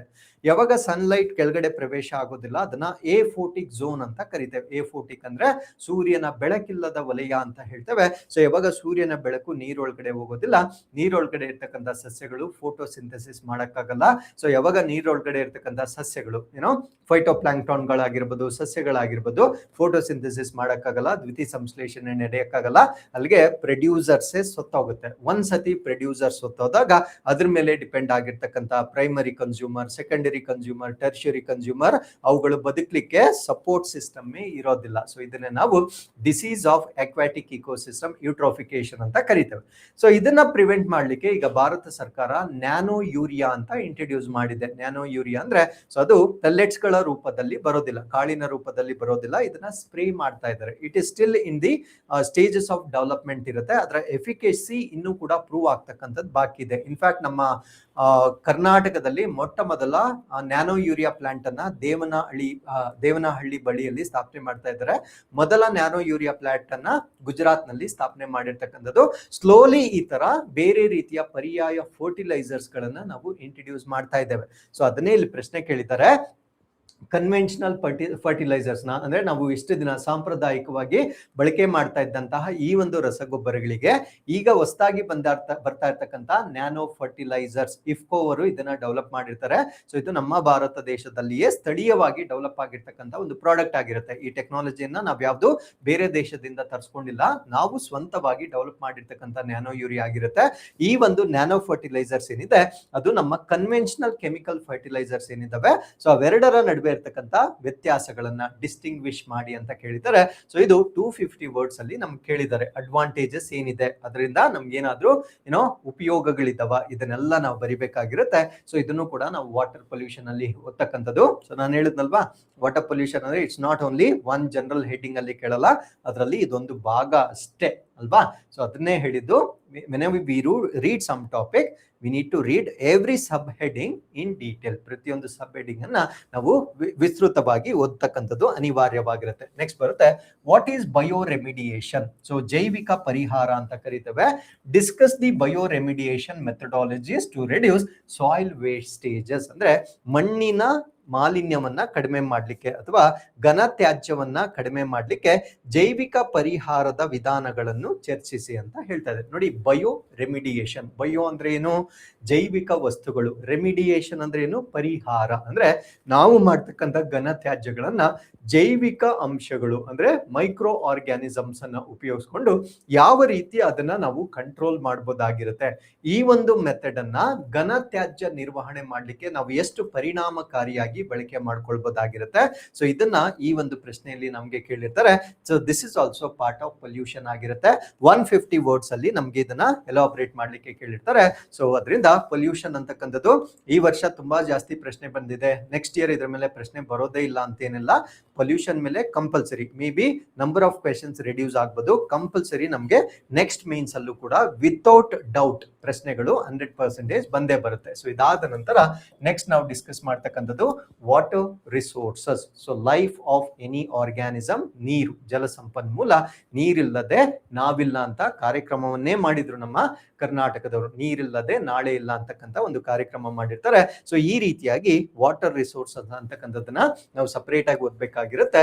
ಸೊ ವಾಟರ್ ಶೆಡ್ ಮ್ಯಾನೇಜ್ಮೆಂಟ್, ಜಲಾನಯನ ನಿರ್ವಹಣೆ. ಏನ್ ಜಲಾನಯನ ಅಂದ್ರೆ ಯಾವುದೇ ಮಳೆ ಬಿದ್ರು ನೀರೊಳಗಡೆ ಯಾವುದೇ ಸೋರ್ಸ್ ಆಫ್, ಭೂಮಿ ಒಳಗಡೆ ಯಾವುದೇ ಸೋರ್ಸ್ ಆಫ್ ವಾಟರ್ ಹೋದ್ರು ಕೂಡ ಅಲ್ಟಿಮೇಟ್ಲಿ ಅದು ಭೂಮಿಯಲ್ಲಿ ಶೇಖರಣೆಗೊಂಡಿರುತ್ತೆ. ಆ ನೀರನ್ನ ನಿರ್ವಹಣೆ ಮಾಡೋದು ಹೇಗೆ, ನಿರ್ವಹಣೆ ಅಂದ್ರೆ ಸೊ ಅದನ್ನ conservation in terms of protecting it and also preventing it from pollution. So ಅದು ಮಾಲಿನ್ಯ ಆಗದ ರೀತಿಯಲ್ಲೂ ಕೂಡ ನಾವು ನೋಡ್ಕೊಳ್ಬೇಕಾಗಿರುತ್ತೆ.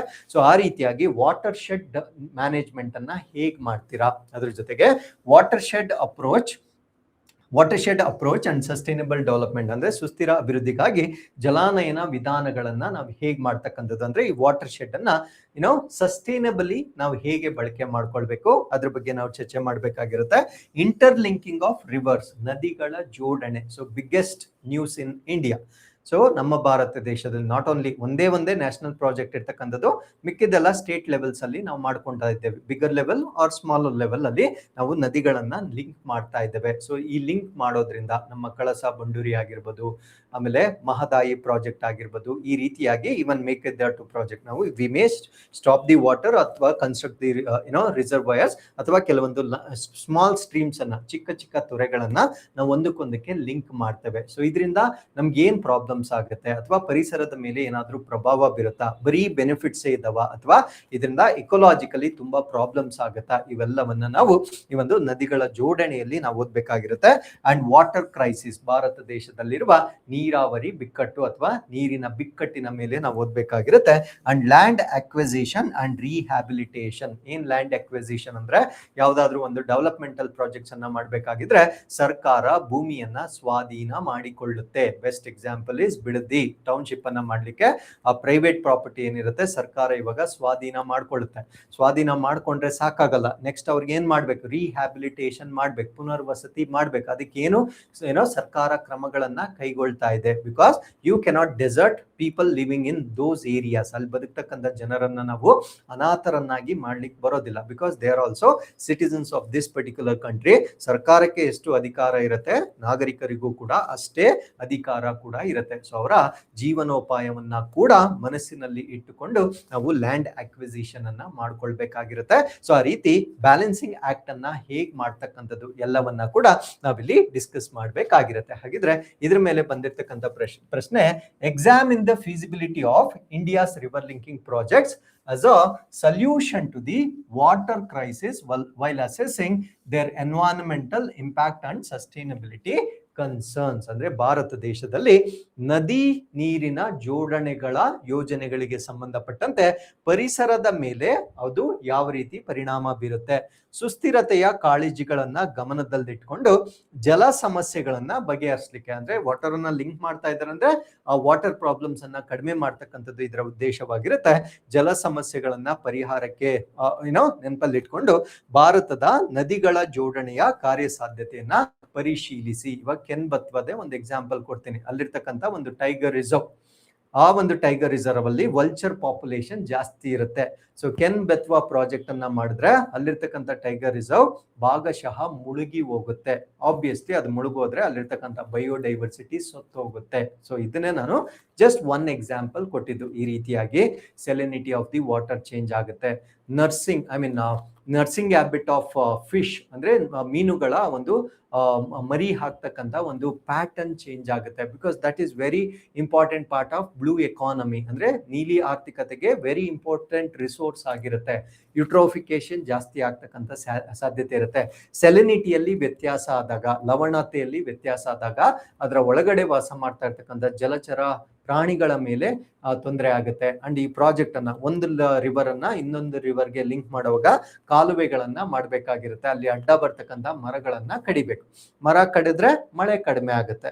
ಮಳೆ ಕಡಿಮೆ ಆದ್ರೆ ನದಿ ತುಂಬಲ್ಲ. ಅಲ್ಲಿಗೆ ಒಂದ್ ಕಡೆ ನಾವು ಪ್ರಾಬ್ಲಮ್ ಸೊಲ್ಯೂಷನ್ ಹುಡುಕ್ತಾ ಇದೀವಿ, ಇನ್ನೊಂದ್ ಕಡೆ ಪ್ರಾಬ್ಲಮ್ ಅನ್ನ ಕ್ರಿಯೇಟ್ ಮಾಡ್ತಾ ಇದೀವಿ. ಸೊ ಇದನ್ನ ನಾವು ಅದನ್ನ ಮನ್ಸಲ್ಲಿ ಇಟ್ಕೊಂಡು, ಅಂದ್ರೆ ಆ ಸಸ್ಟೈನಬಿಲಿಟಿ ಆಗುತ್ತಾ ಇಲ್ವಾ ಅನ್ನೋದನ್ನ ಮನ್ಸಲ್ಲಿ ಇಟ್ಕೊಂಡು ಆ ಒಂದು ವಾಟರ್ ಪ್ರಾಬ್ಲಮ್ ಅನ್ನ ಅಥವಾ ನೀರಿನ ಸಮಸ್ಯೆನ ಎಷ್ಟರ ಮಟ್ಟಿಗೆ ಇದು ಕಡಿಮೆ ಮಾಡ್ಲಿಕ್ಕೆ ಶಕ್ತಿಯನ್ನ ಹೊಂದಿದೆ ಅದನ್ನ ಈ ಪ್ರಶ್ನೆಯಲ್ಲಿ ನಾವು ಡಿಸ್ಕಸ್ ಮಾಡ್ಬೇಕಾಗಿರುತ್ತೆ. ಸೊ 250 ವರ್ಡ್ಸ್ ಗಳಲ್ಲಿ ನಾವು ಈ ಪ್ರಶ್ನೆಗೆ ಉತ್ತರವನ್ನ ಬರಿಬೇಕಾಗಿರುತ್ತೆ. Next, lakes in Bengaluru are on the verge of extension discuss. ಅಂದ್ರೆ ಬೆಂಗಳೂರಿನಲ್ಲಿರ್ತಕ್ಕಂಥ ಕೆರೆಗಳು ಅಳಿವಿನ ಅಂಚಿನಲ್ಲಿವೆ.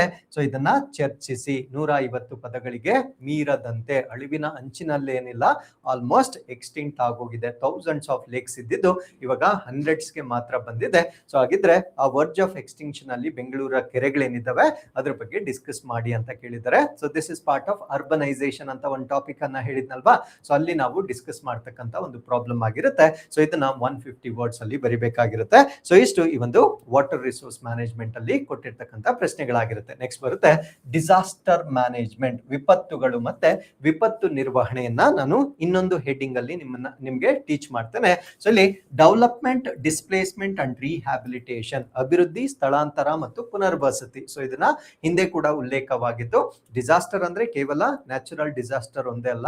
ಸೊ ನಾವು ಮಾಡ್ತಕ್ಕಂಥ ಡೆವಲಪ್ಮೆಂಟಲ್ ಆಕ್ಟಿವಿಟೀಸ್ ಇಂದ ಕೂಡ ಜನರು ತಮ್ಮ ಪ್ರದೇಶವನ್ನ ಬಿಟ್ಟು ಬೇರೊಂದು ಕಡೆಗೆ ಅವರು ನೆಲೆಸಲಿಕ್ಕೆ ಹೋಗ್ಬೇಕಾಗಿರುತ್ತೆ. ಅದನ್ನು ಕೂಡ ನಾವು ಒನ್ ಆಫ್ ದಿ ಡಿಸಾಸ್ಟರ್ಸ್ ಅಂತಾನೆ ಕನ್ಸಿಡರ್ ಮಾಡಬಹುದಾಗಿರುತ್ತೆ. Maybe one side it looks positive, on the other side so ಅದು ಅಲ್ಲಿರ್ತಕ್ಕಂಥ ಜನರ ಮೇಲೆ ತೊಂದರೆಯನ್ನ ಉಂಟು ಮಾಡ್ತಕ್ಕಂಥ ಒಂದು ಪ್ರಾಜೆಕ್ಟ್. ಫಾರ್ ಎಕ್ಸಾಂಪಲ್ ಇವಾಗ ಕೆನ್ಬೆತ್ವಾನೆ, ಸೊ ಟ್ರೈಬಲ್ ಪಾಪ್ಯುಲೇಷನ್ ನೀವು ನೋಡಿರ್ತೀರ ಇತ್ತೀಚೆಗೆ ಒಂದು ನ್ಯೂಸ್ ಅಲ್ಲಿ, ಟ್ರೈಬಲ್ ಪಾಪ್ಯುಲೇಷನ್ ಆಲ್ಮೋಸ್ಟ್ ಹ್ಯಾಂಗ್ ಮಾಡ್ಲಿಕ್ಕೆ ದಾರವನ್ನ ಹಾಕೊಂಡು ನಿಂತ್ಕೊಂಡಿದ್ದಾರೆ. ಈ ಪ್ರಾಜೆಕ್ಟ್ ಅನ್ನ ನೀವು ಮಾಡಿದ್ರೆ ನಾವು ಇದೇ ಕ್ಷಣದಲ್ಲಿ ಇಲ್ಲೇ ನಮ್ಮ ಪ್ರಾಣವನ್ನ ಬಿಡ್ತೀವಿ ಅಂತ. So that is no less than a disaster. Disaster ಅಲ್ವಾ. ಸೊ ಈ ರೀತಿಯಾಗಿ ನಮ್ಮ ಡೆವಲಪ್ಮೆಂಟಲ್ ಪ್ರಾಜೆಕ್ಟ್ಸ್ ಇಂದ ಆಗ್ತಕ್ಕಂಥ ಸ್ಥಳಾಂತರದ ಜೊತೆಗೆ ಅವ್ರನ್ನ ಪುನರ್ವಸತಿ ಮಾಡ್ಲಿಕ್ಕೆ ನೀವೇನೇನ್ ಮಾಡ್ತಾ ಇದ್ದೀರಾ ಅದನ್ನು ಕೂಡ ನಾವು ಡಿಸ್ಕಸ್ ಮಾಡಬೇಕು. ಸೊ ಡಿಸಾಸ್ಟರ್ ಮ್ಯಾನೇಜ್ಮೆಂಟ್, ವಿಪತ್ತು ನಿರ್ವಹಣೆ, NDRF ಅಂತ ಬರುತ್ತೆ, ಬೇರೆ ಬೇರೆ ಕಾಯ್ದೆಗಳು ಬರುತ್ತೆ, ಬೇರೆ ಬೇರೆ ಪಾಲಿಸಿಗಳು ಬರುತ್ತೆ, ಅದನ್ನೆಲ್ಲ ನಾವು ಡಿಸ್ಕಸ್ ಮಾಡಬೇಕು. ಅರ್ಲಿ ವಾರ್ನಿಂಗ್ ಸಿಸ್ಟಮ್ ಅಂತ ಬರುತ್ತೆ. ಸೊ ನಮ್ಮ ಲೇಟೆಸ್ಟ್ ಲಾಂಚಸ್, ನಾವು ಇತ್ತೀಚೆಗೆ ಲಾಂಚ್ ಮಾಡಿರ್ತಕ್ಕಂಥ ಸ್ಯಾಟಲೈಟ್ಗಳು ಯಾವುದು, ಡಿಸಾಸ್ಟರ್ ಮ್ಯಾನೇಜ್ಮೆಂಟ್ಗೆ ಸಂಬಂಧಪಟ್ಟಿರ್ತಕ್ಕಂಥ ಉಪಗ್ರಹಗಳು ಯಾವುದು, ಎಲ್ಲವನ್ನ ಕೂಡ ನಾವಿಲ್ಲಿ ಅಧ್ಯಯನ ಮಾಡಬೇಕು. ಅದ್ರ ಜೊತೆಗೆ ಫ್ಲಡ್ಸ್, ಪ್ರವಾಹಗಳು, ಅರ್ಥ್ಕ್ವೇಕ್ಸ್, ಭೂಕಂಪಗಳು, ಡ್ರೌಟ್ಸ್ ಅಂದ್ರೆ ಬರಗಾಲಗಳು, ಸುನಾಮಿಗಳು, ಇವೆಲ್ಲವನ್ನ ಕೂಡ ನಾವು ನ್ಯಾಚುರಲ್ ಡಿಸಾಸ್ಟರ್ ಅಡಿಯಲ್ಲಿ ಓದ್ತಕ್ಕಂಥದ್ದು.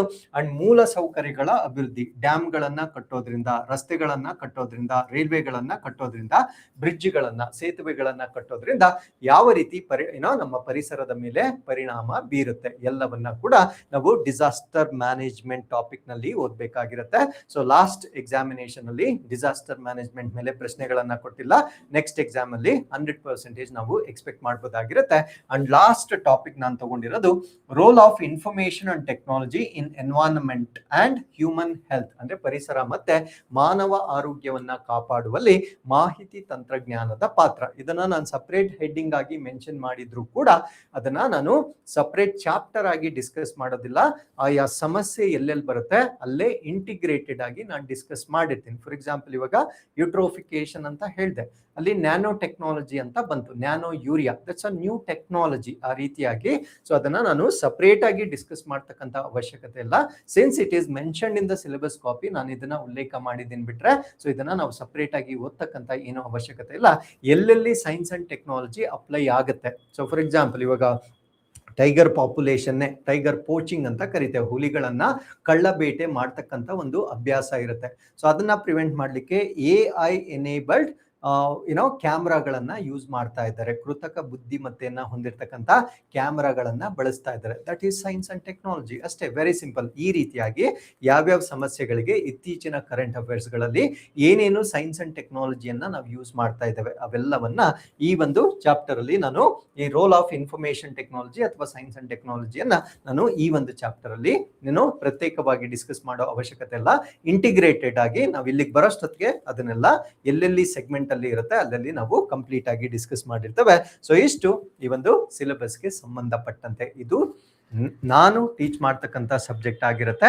And I promise you, so ನೀವು ಇಷ್ಟು ಸಿಲೆಬಸ್ ಅನ್ನ ಕಂಪ್ಲೀಟ್ ಆಗಿ ಕಲಿತ ನಂತರ ಸೊ ನೀವು ನಿಮ್ಮ ಪ್ರೆಸೆಂಟೇಷನ್ ಬಗ್ಗೆ ಮಾತ್ರ ಕಾನ್ಸಂಟ್ರೇಟ್ ಮಾಡಬೇಕಾಗಿರುತ್ತೆ. ಅಂದ್ರೆ how best you should write the answer, ಅದನ್ನ ನೀವು ರಿಫೈನ್ ಮಾಡ್ಕೊಳ್ಳೋದು ಬೇಕು. ಬಿಟ್ರೆ ಸಬ್ಜೆಕ್ಟ್ ಅನ್ನ ಅರ್ಥ ಮಾಡ್ಕೊಳ್ಳೋದಾಗ್ಲಿ, ಯಾವ ಡೈಮೆನ್ಷನ್ ಅಲ್ಲಿ ಒಂದು ಟಾಪಿಕ್ ಅನ್ನ ಓದ್ಬೇಕಾಗಿರೋದಾಗ್ಲಿ, ಅದಕ್ಕೆ ಸಂಬಂಧಪಟ್ಟಿರ್ತಕ್ಕಂಥ ಸೋರ್ಸ್ ಆಗ್ಲಿ, ಎಲ್ಲವೂ ಕೂಡ ಮೈ ರೆಸ್ಪಾನ್ಸಿಬಿಲಿಟಿ, ನನ್ನ ಜವಾಬ್ದಾರಿ. ಬೋತ್ ಕನ್ನಡ ಮತ್ತೆ ಇಂಗ್ಲಿಷ್ ಎರಡರಲ್ಲೂ ಕೂಡ ಬೇಕಾಗಿರ್ತಕ್ಕಂಥ ನೋಟ್ಸ್ ಅನ್ನು ಕೂಡ ಕೊಡ್ತೇನೆ, ಸಿಲೆಬಸ್ ಅನ್ನು ಕೂಡ ಕಂಪ್ಲೀಟ್ ಆಗಿ ನಾನು ಡಿಸ್ಕಸ್ ಮಾಡ್ತೇನೆ. ಎಲ್ಲೆಲ್ಲಿ ರಿಲೆವೆನ್ಸ್ ಇರುತ್ತೆ ಅಲ್ಲಿ ಕರೆಂಟ್ ಅಫೇರ್ಸ್ ಅನ್ನ ಕೂಡ ವಿತೌಟ್ ಫೇಲ್ ನಾನು ಆಡ್ ಮಾಡಿರ್ತೇನೆ. ಸೊ ಅಲ್ಲಿಗೆ ನಿಮ್ಮ ಸ್ಟಡಿ ನೋಟ್ಸ್ ಅಂಡ್ ನಿಮ್ಮ ಅಂಡರ್ಸ್ಟ್ಯಾಂಡಿಂಗ್ ಎರಡು ಕೂಡ ಒನ್ ಗೋ ಅಲ್ಲಿ ವಿತ್ ಮೀ ಕಂಪ್ಲೀಟ್ ಆಗುತ್ತೆ. ಫರ್ದರ್ ನಾವು ಅದನ್ನ ಇಂಪ್ರೂವೈಸ್ ಮಾಡ್ಕೊಳ್ಳೋದ್ರ ಬಗ್ಗೆ ಮಾತ್ರ ಕಾನ್ಸಂಟ್ರೇಟ್ ಮಾಡಬೇಕಾಗಿರುತ್ತೆ. ಸೊ ಇಷ್ಟು ಈ ಒಂದು GS3 ಅಲ್ಲಿ ಬರ್ತಕ್ಕಂಥ ಎನ್ವೈರನ್ಮೆಂಟ್ ಅಂಡ್ ಎಕಾಲಜಿಗೆ ಸಂಬಂಧಪಟ್ಟಂತೆ ಸಂಪೂರ್ಣವಾಗಿರ್ತಕ್ಕಂಥ ವಿಶ್ಲೇಷಣೆ ಆಗಿರುತ್ತೆ. ಸೊ 1st of August ನಿಂದ ನಾವು ಬ್ಯಾಚಸ್ ಅನ್ನ ಸ್ಟಾರ್ಟ್ ಮಾಡ್ತಾ ಇದ್ದೇವೆ. So rest of the teachers ಅನ್ನ ಕೂಡ ಮೀನ್ ಟೈಮ್ ನಾವು ಇಂಟ್ರೊಡ್ಯೂಸ್ ಮಾಡ್ತೇವೆ.